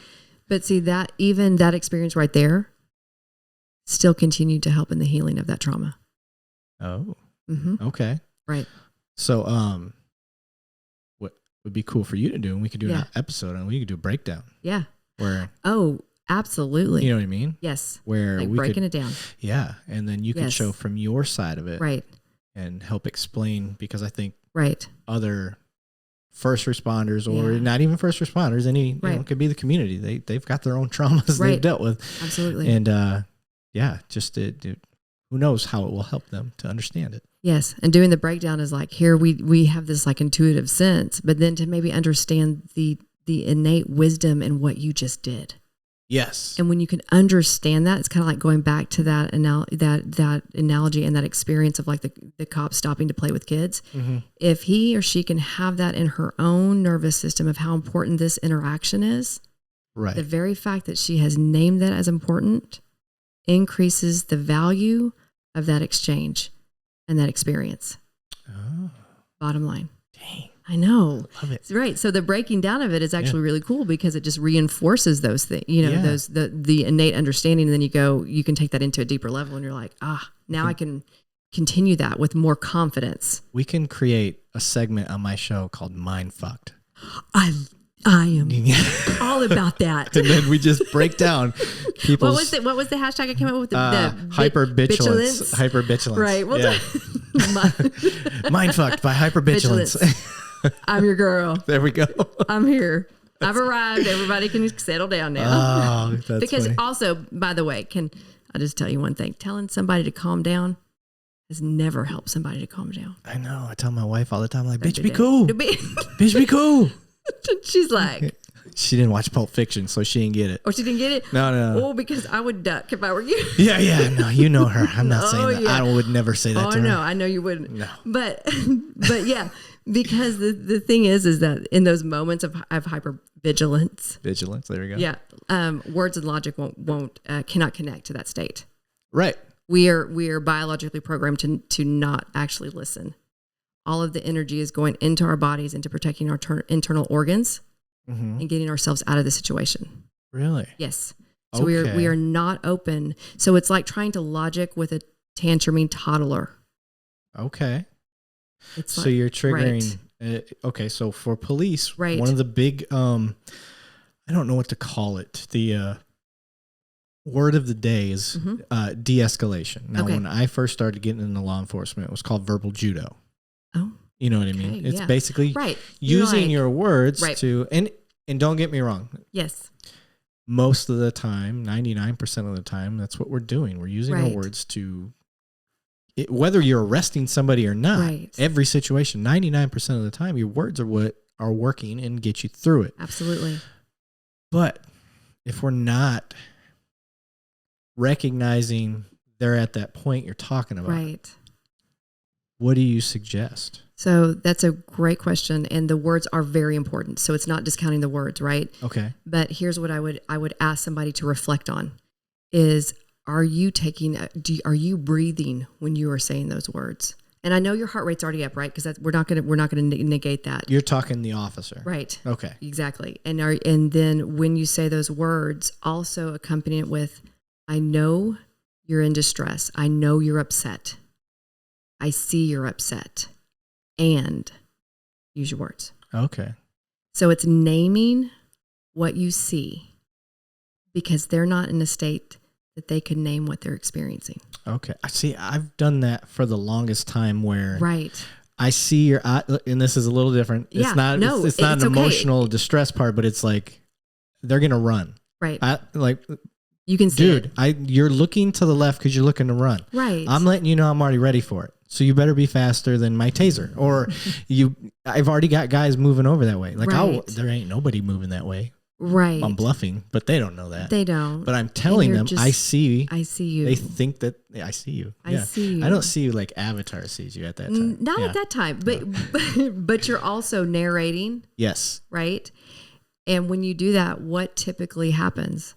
They stop. They do. Most of the time when I call out what I'm seeing, right. They stop. And what's great is now that we have body cameras, like I'm like the Morgan Freeman of the world when it comes to my with reports. your voice. Yes. Well, because I get to go back and review my video. Yes. And I'm like, okay, I remember he turned to the left and I saw something. I can't remember what it was. It was shiny, but was it his left hand or his right hand? So I'll go back to my report or to my video, and I'm like, you hear me in my video. I was like, left hand. Yeah. Like I'm trying to let all my other officers know, like, watch his left hand. He's reaching or whatever it is. Right.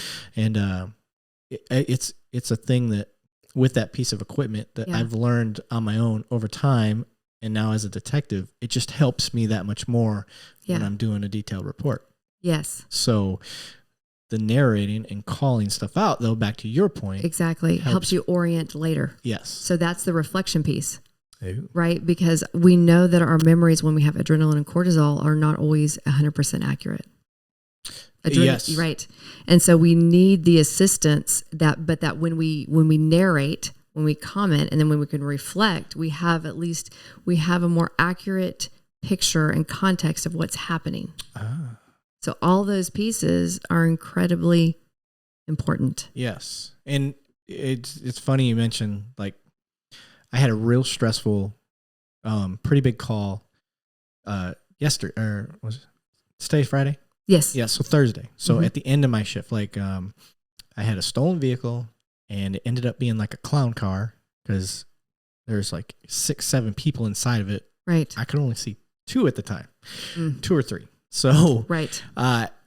All these people start pouring out of it, trying to get away. And it's me and my team, and we get them corralled, and ends up being a lot of narcotics involved, and possibly weapons. That's still all being sought out, but and I can't give away too many details as ongoing investigation. But I can say that I know well enough, like, because of the stress, because of the amount of time just the call itself took. It takes, you get narcotics out there. They want to check everything out. You're questioning. You're talking to people. It took a long time. Yes. So I got the report started, and I said, all right, I've gotten to a comfortable point where these were the fresh, fingers flowing memories. Right. And now I'm getting to a part where I got to think. I'm done. Yes. I'm going to come back to the report Monday. I need a break. Yes. Because I've learned over time, like, I remember better later on because I'll reread what I wrote. That's right. And I'm like, oh yeah. And then I'm right back in the groove. You'll remember better when you've had some rest. Yes. Yes. Exactly.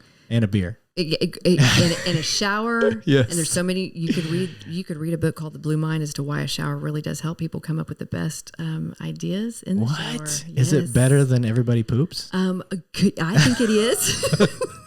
But everybody has their process, so I respect it all. Right. But you could put everybody poops on the toilet and you in could the put water. And in the shower, everybody has the best ideas. Yeah. Bathroom psychology. Yeah. Probably just made a new therapy. I think we've created a sub show from my show because we're killing it. Like, cheers to that. I love it. Yes, but you were valid in that you knew. So here's the thing: you had enough insight to know my body is to its max. Yeah, and I need a rest. And I need a break. And then when you came back to it, the important part is I hope my supervisor's okay with that. Well, he'll be fine. I'm just messing with him. He's listening to this. But now, there's some that aren't, and that's part of the thing that I want people to understand is that's a good point. Like that decompression, the part where most people agree, like after a shooting, right? Obviously, police aren't even allowed, I don't think, to take a statement Like they have to give them 48 hours or whatever it is to let them process it and account, because they'll find out that what they said right after versus what they said later contradicts each other. And it goes back to what you're saying, is that the brain starts to, it's healed or whatever you want to call it. And now you have a better account for what happened. Yes. So I want other supervisors or whatever, if they're starting to get down on their people, like, you need to get this stuff done. Right. Like, we need to give him a second. Give him a hot minute. Yeah. Give him a hot minute. They need a minute is what I always say. I'm always like, I need a minute. Yeah. But yeah, that's right. Because then they're going to come back to it in a better state and have a more, really a grounded understanding of what was happening. Right. So that's what we're wanting to see. And it's less stress on everyone. Okay. Yeah. And it's funny because when I get in a stressful spot, like, I don't get stressed that often. That particular one got me stressed because I was very concerned for my team. Right. I was trying to herd cats at the time. That's basically what it was like. Yeah. I guess nobody wanted to listen. And then my brain, like, after everything calmed down, right, I'm sitting there, I'm like, I cannot even process to tell these officers that responded what I need them to do. Right. I'm like a rookie out right now because it's been a minute since I got worked up. Right. And that got me. And it got you worked up. Got me worked up a little bit. And I could not fire. Like, it was like us today. I'm saying weird shit. Well, so. it's just because you were reorienting. Yes. Reorienting because it was like in that moment, there was many unexpected things. Yeah. And I'm sitting there and some of the officers that came out, like, they haven't seen me since I was working at the academy. Like, I trained some of them. Yeah. And they're teasing me. They're busting my balls. Like, well, they're like, oh, the corporal's out here. He is. It's been a while since you've done patrol work. And in my head, I'm like, you know what? They're right. God, I'm losing time. But I'm in the field almost every day. That don't make sense. I've been in the field almost every day for like almost a year and a half. Yeah. So that's not right. What's going on with me? Like, I'm starting what you're saying. Like, my brain just was gone after that. Your brain had to process some things and reorient. Yeah. And there was nothing wrong with it. Yeah. And this is the thing, is that sometimes we can say, this is what I would love people to understand, is we can take a minute and we don't have to validate why we need a minute. Yeah. Does that make sense? Yeah. It's like, it's okay to say, I need a minute. Yeah. If for no other reason is because I just said I need a minute. Yeah. In our profession, I think that's pretty well respected. Yeah. Like, if the Sarge is like, out of my face, Levine, I gotta think. I'm out. Oh, okay. Yes, Sarge, I'm out. Mm-hmm. Whatever you need, sir. Mm-hmm. And officer to officer, I think it's been the same way. Like, if somebody's like, get the fuck away from me. And that's a typical response with your peers. I'm like, oh, he's serious or she's serious, whatever you need. And so, I'm pretty relaxed all the time. And even in this situation, afterwards, like, I'm chucking, throwing jokes and we're messing around. Even with the bad guys, we're joking around. I'm joking around with the officers.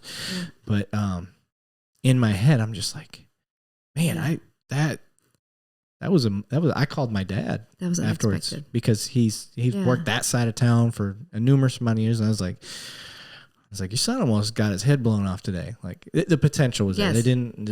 I don't anybody watching. Like, it didn't happen. But the potential for, and that's another thing we have to. It was a recognize. wake up call, yes, type thing, because I thought 100% I knew this situation. Correct. I mostly knew it. I knew there was a level, like, okay, worst case scenario, this could happen, but I don't feel that. Right. I was way wrong. When it was like Benny Hill music started playing, and I was like, oh my God. Right. So, yeah. Yeah. And so what did your dad say? He was just like, oh yeah, I remember working that side of town. He's like, you just gotta step back, take a minute. And I was like, that's all I could do afterwards. Right. He's like, it's addicting though, ain't it? And I was like, it is. That's the as the last guy I had on here, or the last episode I put out, McMeans, the lust for the bust. Well, intensity reinforces the brain. Right. And so, and the dopamine level that can happen, right? It's been years since I've had that rush. Right. Years. Exactly. And so for you, it was a reorienting experience. Yeah. There was a reflection that it's been years, but there was a part of you that instinct and intuition kicked in real quick. Yeah. But then your body needed a minute to go, wow, that all happened real fast. And I need a minute to orient back to where I am. I had the safety side down immediately. Like muscle memory. It was but like, then when it came to thinking through like, all right, what do I do next? Yes. Then I was flat. That's the piece that you're like, I'm going to let some other people come into the support role and I'm going to take that minute or whatever it needed to happen. Yeah. But that was a reorienting moment. We all have those. Like, I had to do a wrecker slip. It's basic. A wrecker slip. Yeah. I didn't even remember to do the wrecker slip. I had a guy I had trained. He's like, you got a wrecker slip? And I goes, what the fuck's a wrecker slip? What are you talking about? I mean, I knew what he was talking about, but joking, I was like, right. He goes, I got it. I was like, he knew. He read it. Yeah. He's just like, well, because again, fucking rookie. But the thing is, with all the adrenaline and cortisol, we do the big broad brushstroke things. Mm-hmm. We have to give our bodies a minute to regulate back come back into regulation in order to do the fine tuning of things. Okay. Bottom line. And so if you haven't had an experience like that in a while, it's just that process of coming back into regulation it's just a different timing. I was honestly happy that it did happen because I've gone through some other stuff where I didn't get it. And afterwards I'm like, what is wrong with me? Like, if anybody were to watch what I just did and what my team did, they're going to be like, you guys are crazy. I'm like, that's the job. That's what we do. Right. And I have to take a second and step back, and I'm like, okay, I see where they would be coming from. Why didn't I get worked up? Why didn't I get that response? You know what I mean? It's like when you first learn to hunt. I'm from Michigan. Deer hunting is just, you take off November. Right. The first 2 weeks of November, that was part of it. I mean, it was built into the school time off. So, so you go hunting, and that's what you do. As a 12-year-old, you get buck fever real bad, and it's just this emotional and your hands. I was crying, but I wasn't sad. No, it's just that my body had never gone through that adrenaline dump. That's right. That sympathetic nervous system response. Yes. Yep. And so I threw up. Yep. I mean, all of it, and I got that feeling again when I got my first fight. Yeah. In junior high. Same exact reaction, and I kind of correlated the two unintentionally. But as I went on, I go hunting now. Like the buck fever wouldn't happen as I'm trying to get aimed. The buck fever would happen afterwards. Like it was like, boom, I got him. Where'd he go? Okay, he's going that way. And now, and then now you're shaking. Right. So that's the tremor response. So it's like the deer in the headlights, right? So the deer gets caught. Not that you get caught, but there is so dogs shake. So the theory is that when they shake and they tremor, they're discharging stress. Oh, right. Okay. And so if you'll notice too with deers, they'll freeze, but to get them out of that freeze, they shake. Oh. Bears, when they come out of hibernation, they shake and tremor. So there's a physiological and physical response to stress, to an upsurge of stress. It has to be released somewhere through something. Tremors, shaking, tears. Okay. Vomiting. Yeah. Like, oh my God, I'm gonna throw up now. Right. Yeah. Absolutely. There has to be a discharge. So what we like to say is that if we know we're going to intentionally put ourselves in stressful situations, we have to. This is not like we would like to. No, we actually have to build into our day-to-day life points of regulation to discharge the stress that has naturally accompanied the profession we do. Okay. Right. Okay. So like, for example, in between sessions, I'll go outside, I'll open the window, I'll take a deep breath. I do different things. I have to kind of check in with my nervous system. Am I needing to hear a song? Am I needing to go outside and like see the sky? Am I needing to take a deep breath? Am I needing to literally shake it out? Like literally with my wrist, because joint points are actually a part of the way that our body begins to release excess energy. So that's where the physical therapy and acupuncture maybe? Right, 100%. Okay. Exactly. I've never done acupuncture because I hate needles, but... Well, come to the Center for Healing Arts where I work. Oh, do they do that? They do that. And I work at Restore and Revive, so we do IVs. But all that being said is that all those are the points that we understand that can discharge the excess buildup of stress. Oh. Because we have it. This is not a question of, can we out logic it? You cannot. Physiologically, you cannot. Okay. We have to understand that it's there and build in points of regulation. Gotcha. Yeah. Okay. Yeah. I know. Yeah. So for me, like, and maybe this it kind of explains the level of stress I had. It wasn't the worst thing I've had. I wasn't shaking. I didn't get I didn't get that. But afterwards it was like, man, that could have fucking went bad. Like I wasn't scared for myself as much I was scared for them. Right. Even I could have shot one of them. I had opportunities where it would have been justified. Yeah. Reaching, making stupid movements, stuff like that. Yeah. That didn't happen.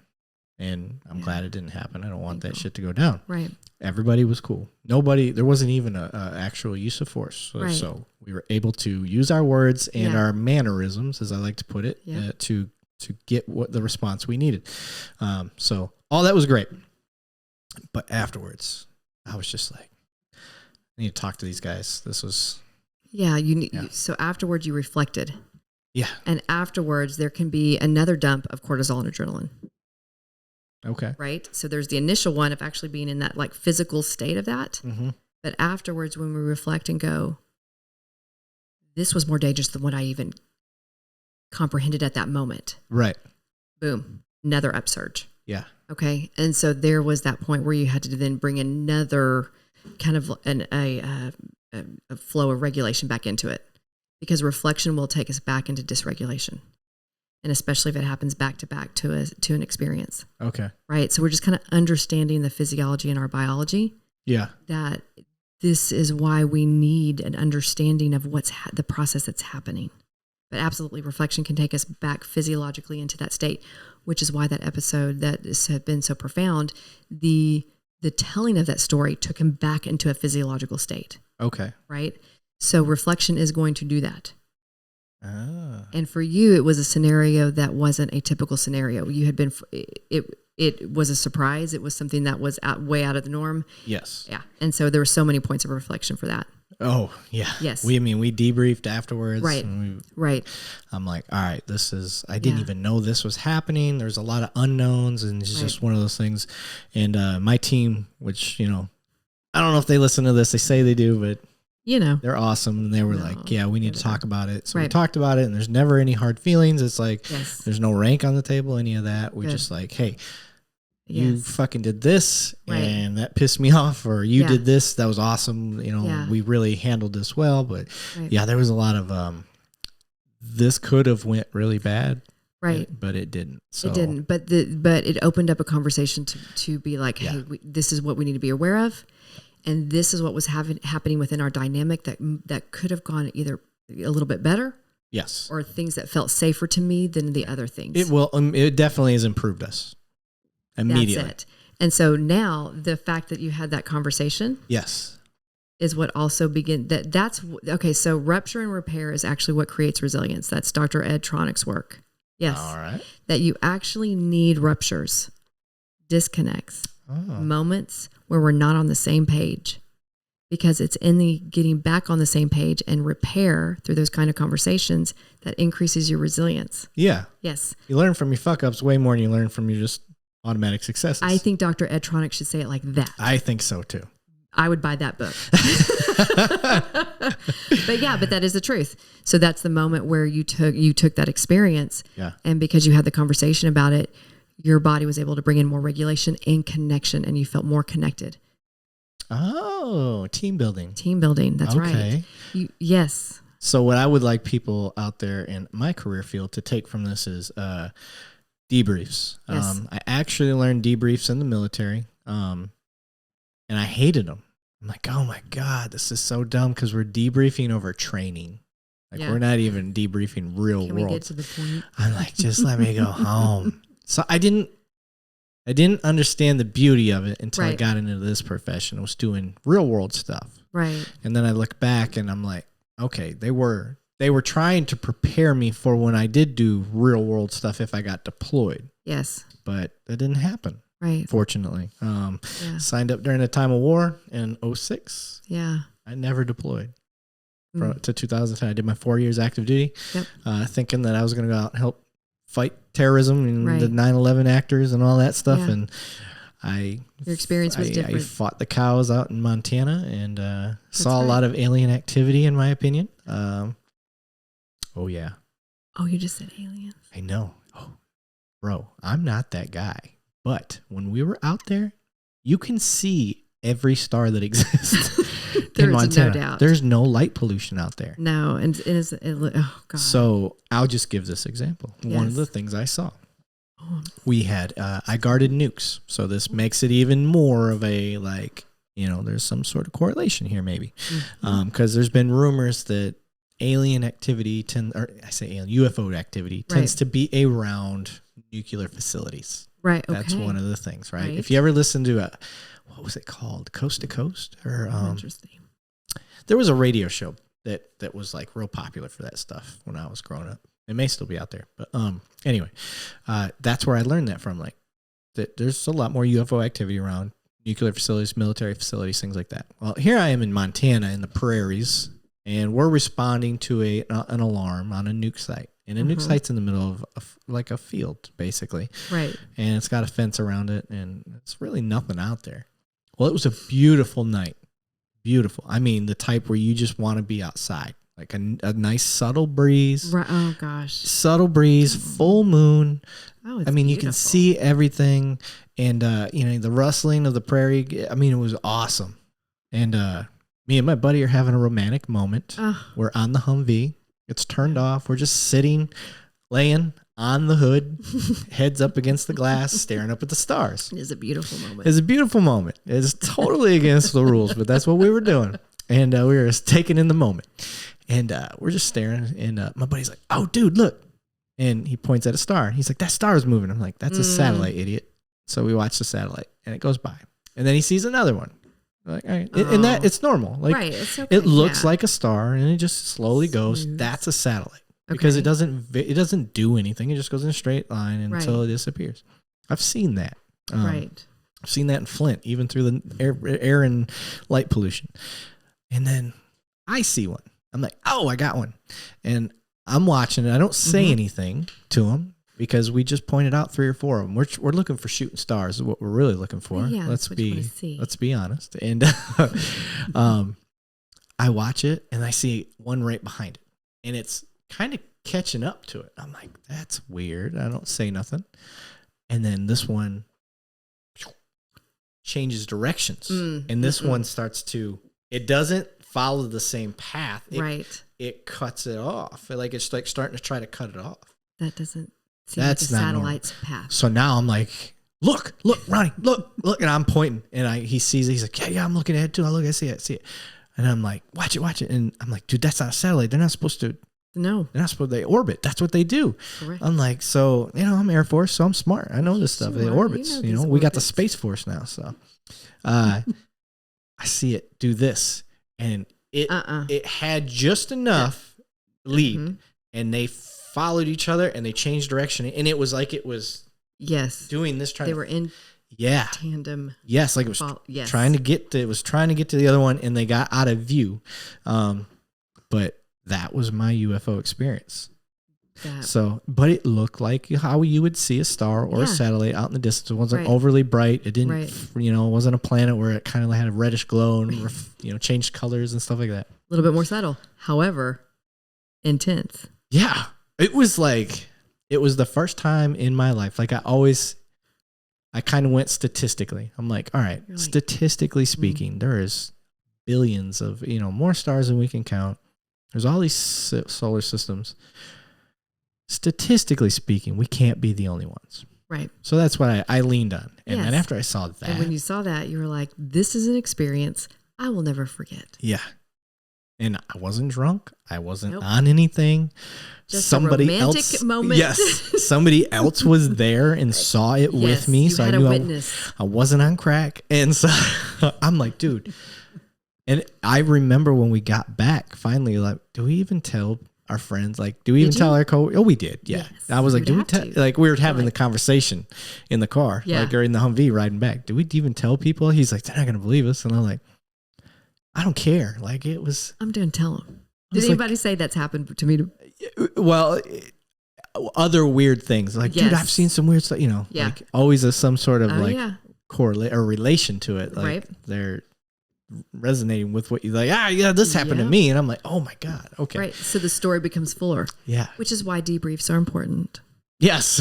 We came full circle. I got lost in the story. I forgot where I was going on that. But you were debriefing afterwards because guess what? Here's the thing. Yeah. It's inherent in our neurobiology to want to share what we've experienced. So those grumpy Gus that are like, I don't want to talk. Right. They do want to talk. Somewhere in there. They might not want to talk, but it's even interesting that even if they are in the presence of debriefing. Okay, so here's the thing, right? So we know secondary trauma, seeing trauma means I can take it into my own nervous system as traumatic secondary trauma. But guess what? If I see someone debriefing, if I see regulation happening and connection, even if I'm the person that doesn't want to talk, exactly, I'm actually taking the regulation, the nervous system regulation that's happening in the debriefing, and I'm taking that in. So that's why they say be the example. Oh, I love that. Right. And again, if it's the grumpy Gus that doesn't want to talk, we can't make him do that. Right. But if he's if he's like, I'm okay sitting here, that's okay because he's taking it in. He's witnessing it. He's being a part of it. Okay. Even if he's not verbally engaging with it. Okay. I think that's another thing for us to understand. So that's like AA.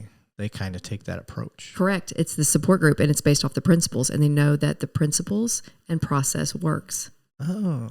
Exactly. Okay. And so it's the same piece of debriefing. Yeah. Yeah. That's why it's really essential. But it would be interesting if you could have gone back because it's like you were like back when you're in the military, you're like, this debriefing is just kind of a waste. Yeah. But if they could have maybe said, hey, we're practicing debriefing because I know that what we're talking about isn't going to be super intense, but this is why we're doing that because we're getting into the practice of maybe. I don't know. Maybe one they of did the that. biggest flaws of the military. Do what I say. Don't ask questions. No. Like the why does not matter. Oh man. And I think that's why I have such a good time when I go back and do my reserve time. Because I do all my time at once. I don't do 1 weekend a month, 2 weeks of the year. I do 24 days straight. I'm attached to what's called the IMA reserves, individual mobilization augmentee. Mm-hmm. Fancy word for saying I'm attached to an active duty unit. Okay. I'm not attached to a reserve unit. Okay. So a reserve unit is all reservist, Okay. So they have regular jobs. They do their own thing, but they go play, weekend warrior. Yeah. And then a IMA reservist still plays weekend warrior, but he does it with the guys that are 365. Is it 364? How many days? 365. Basically. Yeah. The math stuff. Ish. And those guys that are active duty, they do it all the time. Okay. So, when I go back to them, I'm a trainer. Mm-hmm. Well, I'm a cop in the military, but I'm a cop in civilian world. Right. So for them, they're like, he's a real cop. Like that's their mindset. And I keep trying to reaffirm to them, like, guys, you are doing the same. You're learning a lot of the same stuff. You just don't get to practice it as often. Yeah. That's the big difference. Yes. You're on a base. You still arrest people. You still learn use of force. You learn the laws. You learn all these things. You're learning all the same stuff. You just don't get to practice it as often. That's the big difference. So when I go down there, they're like, oh, we're going to learn from the real cop. So the buy-in is huge. Yes, it is. And it's rewarding for me because they hang on every word. They're attentive. Yes. Yes. And so now they get to hear the why because I explain the why because I know the why is important. It is. And I learned that from being there and never being told the why. Yes. Here's what I'm teaching. Here's why. Yes. This is the explanation behind it. This is the theory behind it. This is why we do what we do. Yes. And excuse me. And so it just builds from there. As soon as they find out the why, it like 10 times more attentive. I mean, they're always attentive. They're always attentive, but they're attentive and connected to it now. Yeah. Right. And I think that's what your podcast is doing. Yeah. Is that you're taking it, you're rolling it, you're just taking them through the layers of it. You're rolling it back. You're having the conversations, the breakdowns of the understanding, the stories. Yeah. And the why. Yes. Yeah, that's a good point. I think, See? I know. So outside looking in. God, you're so good at your job. Well, it's conversations. Right? But you know what? Here's the thing is I always say that in this field of relational neuroscience, interpersonal neurobiology, we're always saying this is what we know for now, because we're understanding that this should be an ever-growing and evolving field. Yeah. Right? Mm-hmm. And that the learning stops when the conversation stops. If we think we've reached the pinnacle of this, this is it, done. No, somebody needs to retire. And what's funny, I think back to when we met, and you would say something, and this kind of goes back to the point you were making. I'm reverting back, but I'm following. With the grumpy Gus and all that stuff, like a lot of times in a conversation, it's the other person just waiting to say what they wanted to say. Right. They're not absorbing. Right. Like, I've been really proud of myself through this one because like you're saying stuff. And I'm like, oh, so it's like this. And you're like, exactly. Yes. And I'm like, I'm awesome.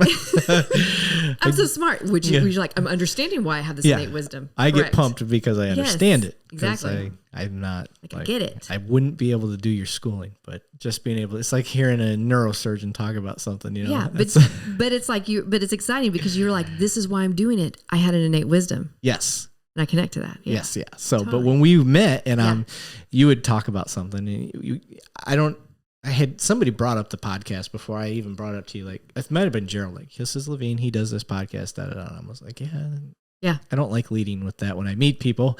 I like learning, who they are, what we do, and having that normal conversation. And then like, oh, hey, I do this. This is a thing I do. So if you're ever interested, right? If it's something I think would benefit everybody else, the conversation. So, you start talking about what you do and I'm like cutting you off. Oh my God. So it's kind of like this cognitive behavioral therapy and da, da, da, da. And we were like, oh, yep.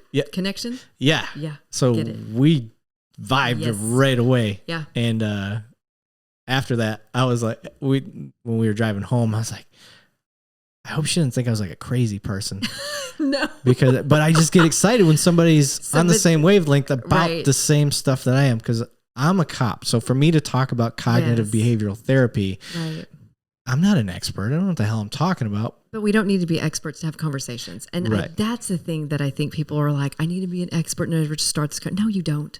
Have the conversation. Yeah. Let's learn. Let's kind of combine what you know and what I understand and what I know. Yeah. And let's figure out the intersection of connection. Right. And that's the piece of this. And so that's why I think it's such a great idea to like take the episodes that you do. Yeah. And let's break some of it down or have a little commentary. They don't have to be long. Right. They could be actually really short and be like, hey, guess what? This piece right here, the highlight of that, wasn't that interesting? Mm-hmm. And then break it down a little bit more to understand maybe the neuroscience or the relational neuroscience as to what's underpinning that. Yeah. And then someone can walk away with and go, I knew it was important. I knew it hit me as important, but now I have this like deeper understanding. Yes. Yeah. It's funny because as you're saying that, now the technical nerd side of me is trying to, I'm like, how do I do this? Okay, we could take the video, remove. Oh, I don't know the technical side. Remove the volume. It's going to take a drink here. Yeah. Take a break. So I'm trying to I'll figure that part out. If I can't, Chris Hatchett, my buddy, will tell me how to do it. So we're going to figure that part of it out. We'll do that later. But it would also be interesting and to be like, hey, based off of people's, experiences, what questions do they have? Yeah. Yeah, absolutely. And now that because I can actually label that I have a mental health professional on here. So I'll have keeps it cool, keeps it a conversation, but to have questions because the thing is that the questions are so important. Yes. Because we can only know how to shape conversations based off the questions we're receiving. Right. And I'm trying to create questions based on what I face in this job. And I'm so thankful for that. Yeah. And then now we're taking that and saying, hey, that the questions are what opens the space for conversations to happen. Yeah. And so, but I think kind of, that we have to make it a safe place to say, hey, you can ask any question you need to ask. Yeah. Right. And we'll meet you there. I'm thinking any question, but I'm thinking of, what is the movie? Like, okay, wait a minute. Old School. Do you remember Old School with Will Ferrell when he goes to therapy with his wife? He's like, sometimes I see a waitress and I'm wondering. Too much. What color underpants she may have on. They could be just typical white cotton, but maybe they're. Maybe they were floral. Yeah. satin. Who knows? Are we not in the circle of trust? I thought we were in the trust tree. No, we are. We're good. I'd be like, we're good, but we're going to bring it back into the closer circles. Not so much out here. We're going to bring it back in here. So, but yeah, I'm sorry. No, I love that. I haven't done that in a long time. I know. This is my skill. I have a particular set of skills. There are not a lot of them, but one of them is I can give most people their celebrity lookalike. Yeah. Sometimes it takes me longer than others. Interesting. So, I'll figure out their celebrity lookalikes and let them know when it hits me. You have one. I haven't pinned it yet, so I'm not. I shouldn't have brought it up yet because I wasn't ready to give you yours. But you have one. I just got to figure it out. Stay tuned. Yeah. And then, where was I going with that? I started getting off on the celebrity. Well, humor and metaphors. Yeah. And bringing up analogies and metaphors. Actually, the right brain in the body thinks metaphorically. So what I'm learning from this episode is I'm really right brain heavy. Yes. That's what's happening. So are most guys right brain? Well, so interesting. Here's the that 80% of information is not incepted in the brain. It comes from the body, from the nervous system, goes up to our right brain, then it lands in the left, and the left brain will give it words. Oh. Right. Okay. That's actually the flow of information. Okay. Yes. So the part that we're trying to understand is that the way in which we connect metaphors, humor, images, relationship, connection, those are the essential building. It has to be the foundation. Okay. So it's kind of like this. It's like you can give somebody the weather report, but the moment you have, like, let's just say this, like an actor gives it and you're like, oh my gosh, I need to dress like this and I'm experiencing the weather so differently. Oh. It's a difference in how the weather report was delivered. I gotcha. Okay. So like the left brain is going to kind of give you the data, the facts, and that's fine. The right brain though is going to give you the felt sense of it. The right brain is going to help you really take in that information more deeply. Okay. That's the piece of it. So it's and the thing is, we are a left brain shifted society. That's what we just know through neuroscience. So I am weird. Well, you're different. You're unique and you're different. But the thing is that we all innately. Okay. This is how we function: body, right brain to the left. And then the left and the right brain connect and they communicate together. Mm-hmm. And the left brain comes in service of the right brain. Oh, right. Okay. And so so the left brain has a language. So I often say it's like, you can hear somebody deliver a report. And then when you hear somebody deliver, when you go back and you think of all the speeches delivered that really touch your heart, it's because it was the inception of it was through the body and the right brain. Oh. And then the language that was added inspired, it motivated. Gotcha. It touched us. Yeah. Yeah. But the inspiration of it came not from the left brain, but from the body and the right brain. Oh. Yeah. Okay.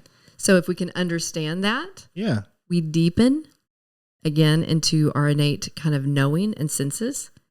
And then when we engage like in other experiences, we kind of call upon that and we know what's happening in that moment. And when we understand the why, then it becomes more resonant. We become more safe.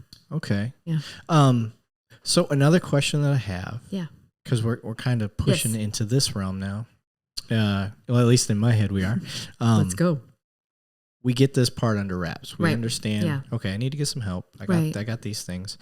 One of the big hangups for first responders, military, is medication. And I'm one of them. I'll tell you straight out. Like, if I can figure out a way to avoid a medication, I will. Right. Like, I don't like any pills, anything. I don't like taking them because if there's an alternative way to do it, I'm going to try to do it. Right. Now, I'm not going to, if there's a pill that I know is going to get rid of some weird wart that's growing on my arm, right.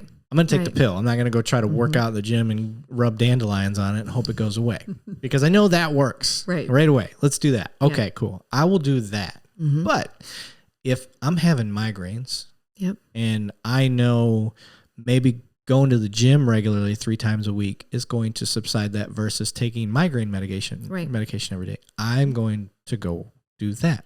Right. So when it comes to PTSD or any sort of mental health type of medication, what's the process like first? Like, how do you even determine that that's where you need to go? That's a good question. So that So you have to find people that you trust, number one. And so one of my colleague, Dr. Brian Dixon, is a psychiatrist, and he believes in more education, less medication. That's his philosophy. Oh, we talked about that guy. Yes. Yeah. Okay. And he is very much, he and I are very aligned in our way of thinking of mental health. And that sometimes your body can be under such a toxic load of stress or allostatic load of stress that you're going to need some support while you are working through and helping your body heal. Okay. Nutritionally, physically, emotionally, right? It would be like if someone has diabetes, they need insulin. Okay. So it's something that we help the body to bridge, but it doesn't have to be a forever. That's my big hang up. Yeah. And that's the thing that I think people that when they're like, this is a forever thing, and it doesn't have to be. Right. That bugs me because I see people on depression medication. Right. And they've been on it for 15 years. Yeah. I'm like, holy shit.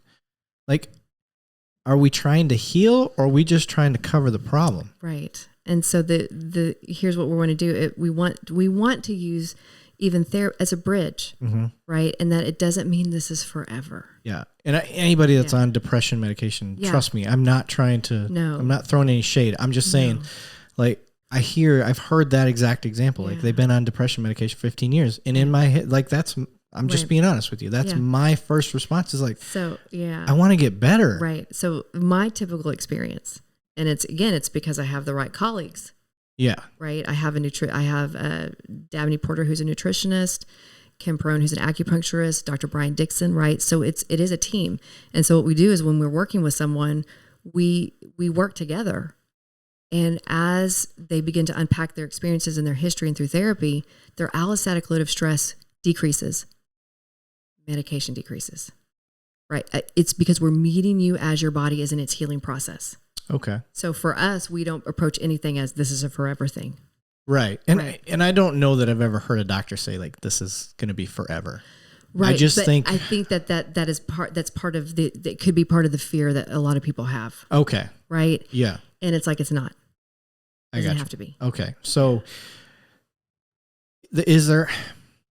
how do you know? How do you know that medication is going to be the right path? Yes. So that's something that we're going to explore with your therapist. Okay. And then also with your psychiatrist. So the beautiful thing is that when you get into therapy, you can do assessments, right? There are certain assessments you can take, and in fact, in functional medicine, there's even blood work you can take. Okay. Right. To see where your neurotransmitters are. Oh. To see where, if you have a lot of inflammation in your body. Right. Okay. So what we want to do is we want to get a full picture of where you are. And then we want to, from that information, we want to put together a very specialized, individualized plan for you. Okay. Right. So it's not like, hey, there's not one thing that's going to make a call, if that makes sense. We're looking at the whole person. Right. And we can actually get some empirical data from that, honestly. Oh. Through blood work. It's measurable. It's measurable. And so that's what we're wanting to see. Because when we see it as measurable, then we can begin to say, hey, this is how we're going to approach it. Right. And then we're going to do some follow-ups, and then you can begin to see how your body's physically progressing. It's no longer just voodoo science. It's right. Yeah. Exactly. Yes. And as it happens, as your sleep improves. I mean, like, let's talk about that, because here's the thing. It's that, oh gosh, that's a whole podcast in itself, is about sleep. I've actually touched on that before. Yes. When we talked about it right. when we met, but I was talking about how your physical fitness, the three pillars, right. mental health and your nutrition are all connected. Yes. And your quality of sleep. Yes. Right. So it's like even as the quality of sleep improves, then you're going to see a significant change in your daily life. So it's not one thing that's going to make the call. It's going to be about like figuring out where your body is and your system. Yeah. And it drives me nuts. Yeah. I'm a night owl. Mm. You're not. You think you are because you're having fun and you're functioning. You trained your body to do it. Right. But that is not. That's not your natural biorhythms. No, you need the sun. That is a reason for it. There's a reason. Yeah, we're not nocturnal. That's why we see like crap at night. If we were meant to be up at night, we would see a lot better. We would, but we're not. Yeah. So I try to I talk to officers. I'm like, listen, I get it. I did midnights for about 10 years. I loved it. If you would have asked me back then, I'm like, yeah, I only need 5 hours of sleep. I'm good to go. I was an idiot. Right. But just like science, the more information you get, that's right. You got to keep going. So I got more information. Thank you, Buck Wheeler. Shout out to him. And started learning about, your cortisol levels and being in the sun and stress levels and cortisol levels dip, go up, and you get that shift funk. That's the only way to put it. Perfect. You're having fun out there. You're killing it at work. But when you get home, you're a potato. That's right. And you shut down. And that's why cops get divorced so much, because they come home, they don't get the high from work. Right. They're dipped and they have no energy to do anything, and they're not being themselves. The only time they are being themselves is when they're around people that are associated with the job. Yes. And my wife, there were times where she's like, how come when it's you and me, you're tired and you're bored, but as soon as one of your friends call, you're all hyped. Well, I didn't have an explanation at that time. Right. I didn't know. Right. And she didn't know. It wasn't either one of our faults. But later on, I figured out, it was a mental association with the job, and my level spiked again because I'm back on the job. It's like singing Sun. Yeah. Exactly. And your brain kind of wakes up. Yeah. Or getting that nostalgic feeling when you hear a song that reminds you of your childhood. Takes you back. Takes you back. Yeah. But that's why I always tell even kids who are trying to do all-nighters, don't do that. And your brain needs 3 to 4 hours minimum to process information and to file it away. Yeah. Right. So that's important. So that's the thing is like the medication piece is it doesn't have to be forever. And that you want to be with someone who's going to take a holistic view of where you are. And that could be blood panels. It could be neurotransmitter testing. So you can have a baseline of data. Yes. So you can track that. Yes. And then off that tracking, you're like, I have a better understanding. They need a why. And that why is actually very critical. Okay. Right. So at least that's how I approach it. That's how I approach it with my colleagues. Yes. Yeah. That makes sense. Okay. So we get into the medication side of things. Right. Let's say that's the path that's chosen for you, or any psychologist that I've talked to, or mental health provider, or any of that, they always give you alternatives. Like, okay, I see that medication, let's try these other things. But let's say that is the path they chose for you. Like, you guys agree, we're going to do the medication. There's stigma to that. Why? What's the deal? No, what is the deal with that? I don't get it. I maybe it's... Maybe because I'm right brain dominated, we're figuring out. But for me, I'm like, I don't care. I don't care. I wouldn't care to tell you, I'm not on any medication. But if I was, I'll divulge it. I don't care. Yeah. It's supposed to help me. Right. I want to get help. Right. Whatever it is. Well, we don't feel so, about like if I'm on thyroid medicine, they're like, look, it's my thyroid. It doesn't work right. I'm on thyroid medication. Right? So because it's beyond your control. Bingo. Okay, now. Right. Now we're learning. Yes. Okay, that makes sense. And the emotional part, there is a stigma that emotions have to do with how strong I am. Oh, and we are alphas in the police world. I would say yes. For the most part. I would say you're not wrong. Yeah. Yeah. Right. And so that's a piece of it. And even being able to bring that up in conversation. And saying, you're right. So if you have that thought and feeling, talk to me about it. Let's unpack that. Yeah. What is that piece of it? Because we have to bring regulation to that thought pattern. That makes sense. Yeah. Okay. Yeah. All right. So I wanted to bring up the stigma of taking medication. Yeah. So that helps me. I'm thinking now. Right. Well, it's an ongoing conversation. Yeah. So you get onto the medication part, and you guys are measuring it. Right. So that's I didn't know that. I thought it was like, okay, tell me how you're feeling today. Right. I think you're good to be off your medication, or we can start dipping down because of what you said. Right. But if you're actually measuring. So that's how my colleagues and I do. Okay. Yes. Which what I want people to get out of this is like, look, that option's out there. Yes, it is. So you know that, because if you're like me, you need to show me some shit. Like I need to see it. Yes. Like, you can't just tell me, okay, we're going to start dipping you off. Right. Well, maybe I'm not ready. Right. Well, no. Yeah. This is what we're measuring. Right. And seeing it may help me mentally. Well, absolutely. You know what I mean? Seeing it gives you context, and then based off of how you're reporting things are going. that there's more good days than bad days. Right. Right. So then that's the qualitative data. So we want quantitative and qualitative. Yes. Right. We want them both to come together and show the same picture. Yes. Yeah. Okay. That makes sense. And that is how research is done, folks. Yeah. I learned a lot about research and how numbers get skewed, and they can say what you want them to say. The story of numbers, how you massage them. Yes. And so, and I got beat in the head over qualitative and quantitative. And just like, okay.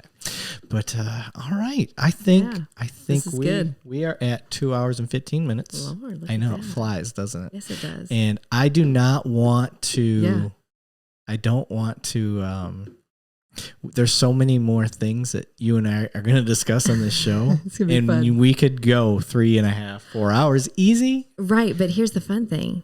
Is that now we get to discuss what begins to come up on your topics and the questions you begin to receive. Yes. Yeah, absolutely. So I'm definitely hoping anybody that's watching this episode, please send in 2 cops, 1 donut, all spelled out. Yes. TWO. And then the donuts part is spelled the dumb way, DONUTS, not the donut. Yeah. So we got that. Shout out to my sponsors. Sponsors. Amazing. HRH Combat and Flock Safety. I appreciate them. Yes. Still looking for more. But did you have fun? I had an amazing time. It's a good time, ain't it? It's better than you thought it would be, right? So much better.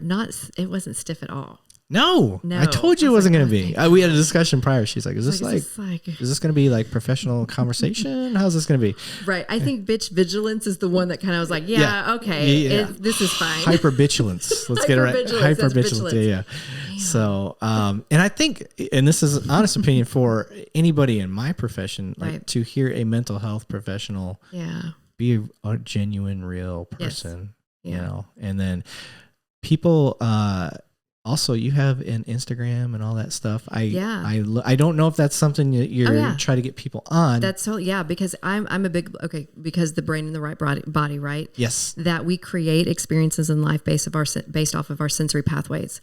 So any forms of expression are going to be part of the way in which we heal through stories. Yeah. So whether it's Gerald and I out there collecting stories of rock and roll Hall of Famers, right, or people in the homeless community or those who are in need. Yeah. Or it's about, whatever the story is, I'm always talking about in terms of themes. So it's pretty amazing how these themes can connect us all. It's either the theme of being unseen, unheard, diminished, pain, right? That those are just some global themes. Yeah. And that those themes express themselves in so many different ways. So I try to, at least on my Instagram, is to show how these stories exist within our community. Right. And then that way we have a feeling and a sense of connection. Okay. Yeah. Once we became friends and you hit me up on Instagram, I was like, all right, cool. Let me start looking through this. And I'm like, okay, this lady's into music. So automatically like that. Cause my oldest plays piano and the viola. Yes. So music connects both sides of the brain. Yeah. Expressions, arts and expression. And people will tell me all the time, like, I'm not an artist. I'm not a writer. I'm not an expression. I'm like, who told you that? Yeah. Who? Because we have this myth that it has to be about performance. Right. Right. And it's not. It's about how we express. Yeah. I'm not an artist by any means. But I have never limited myself except in math. It's the only thing that I can sit back and say like... Well, I feel like that's a quantitative thing that I'm like, well, my interest in math, my interest actually is not that high. Yeah. So the interest isn't there, and the amount of time it would take for me to get it is going to be 10 times longer than anything else. Yes. So I never limit myself, and I try to teach it to my kids that you're just not getting it now. Yes. You'll get it if it's something you want to get. So the oldest is logical thinking and really into like the viola and the piano, but she's very logical about, I call her mini Spock. Well, her approach is methodic. Yes. Right. She has a process. Yes. And her process regulates her. Right. But now she's trying volleyball. Oh. And volleyball is an instinctual game. It's you can't sit. Yes, you cannot sit back and analyze stuff. You have to react. And so she is learning that. She's learning. Yes. And I think the draw is her friends are in it. Yes. And she's got that drive. She wants to be there with her friends. So I am working on, as a dad, yes. I'm like, you need to quit thinking. I use the samurai, the last samurai. Too many mine. One of mine. One mine. Yes. Too many. Yes. Breathe out it away. So feel the force. Yes. Yes. So I'm like, you need to just go out there and just have fun. Do it. Play. Yeah. Just play the game.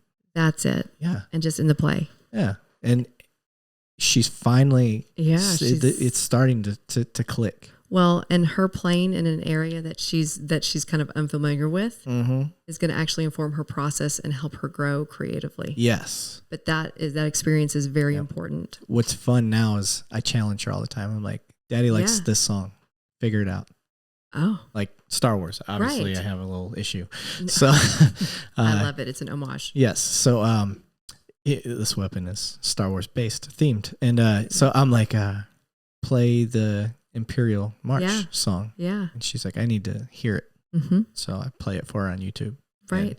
No musical notes, nothing. No. 10 minutes, if that. She starts runs into the room. She's like, is this it? And I'm like, nailed it. Oh my gosh. Yeah. So I love it. It's fun. It's fun. Well, you keep it playful and it's expressive. Yes. And I keep anything I ever do, like just on the piano, is always just 4 chords. Yeah. Period. Yeah. Because I keep it really simple, just to also show that it doesn't have to be complicated to express. There's a comedian that plays, like, he uses the chords, and I believe it's 4 chords, and he plays almost every major song that you know. I need to look him up because I think I've seen him before. It's hilarious. And it's a metaphor for life. Yes. And he's like, you can keep he'll sing, he starts singing the lyrics, but he's playing another song. And you're like, hang on. Why the fuck does that work? Why does that make sense? Yeah. And then he's like, it's 4 chords, and he just goes through the whole thing. That's right. So it was pretty good. Oh, but so she's into that. But yeah, your Instagram is it's very hippie. Yeah, thank you. So because I know there's gonna be a bunch of cops like, dude, I checked out her Instagram. Like it's like hippie. But maybe if we can say the relational neuroscience of it, it's a little right brained. Yes. And this is why it's important. Yeah. So that's the whole cognitive behavioral therapy. We just reworded. We just reword. We began to reword it. We could describe it a little differently too. Yeah. And I think if we did that with our Republicans and I'm just kidding. I don't get political on this show. I just wanted to just throw this. People are like, he said he doesn't do politics. If we could just have some conversations. Right. I'm trying to bridge gaps, folks. That's it. Just a bridge. I want us everybody to get along. A bridge. Right. Conversations. It's good. Well, lady, I will give you back to your hubby. I know he's probably like, what the hell? She's been over there for Friday. 2.5 hours. It is Friday. And you're going to Seattle. Yeah. Sunday. Oh, are you? It's Sunday. And Sunday, going to Seattle. How long? What are we doing? So, going up there for Microsoft, but Tim's going up there for Microsoft. I was going to say. I am going to get a Jeep. Okay. I'm going to go up the mountains. Okay, so I have somebody to connect you with. Good. My buddy, my Hollywood buddy. Yeah. Who basically taught me everything I needed to know for this show. Chris Hatchett, another shout out to you again, buddy. I'm looking over here like he's over there. Yeah. He's out in Seattle. I actually think he just moved just outside of Seattle. Right. But you two, I'm telling you, you guys will be BFFs. Well, at least, give me it. I would love to. See how conversations open the door to other conversations? Yes. It's an example. I know. And I'm a talker, so I'll keep going. Yeah. I will try to end this episode like 8 different ways. That's how we do it, though, in the South. Do you realize that? Is it? I think it is. Yeah. When I say bye, it's like we say bye at the door, then we say bye in the driveway, then we're getting in the car, we're saying bye. That's true. And then before we hit the road, we're saying bye again. And I'm just like, well, just know that a goodbye takes about 45 minutes. Just saying. A good one. A good one. So we're signing off now. I got you. See you next time. All right, ma'am. Thank you. Boom.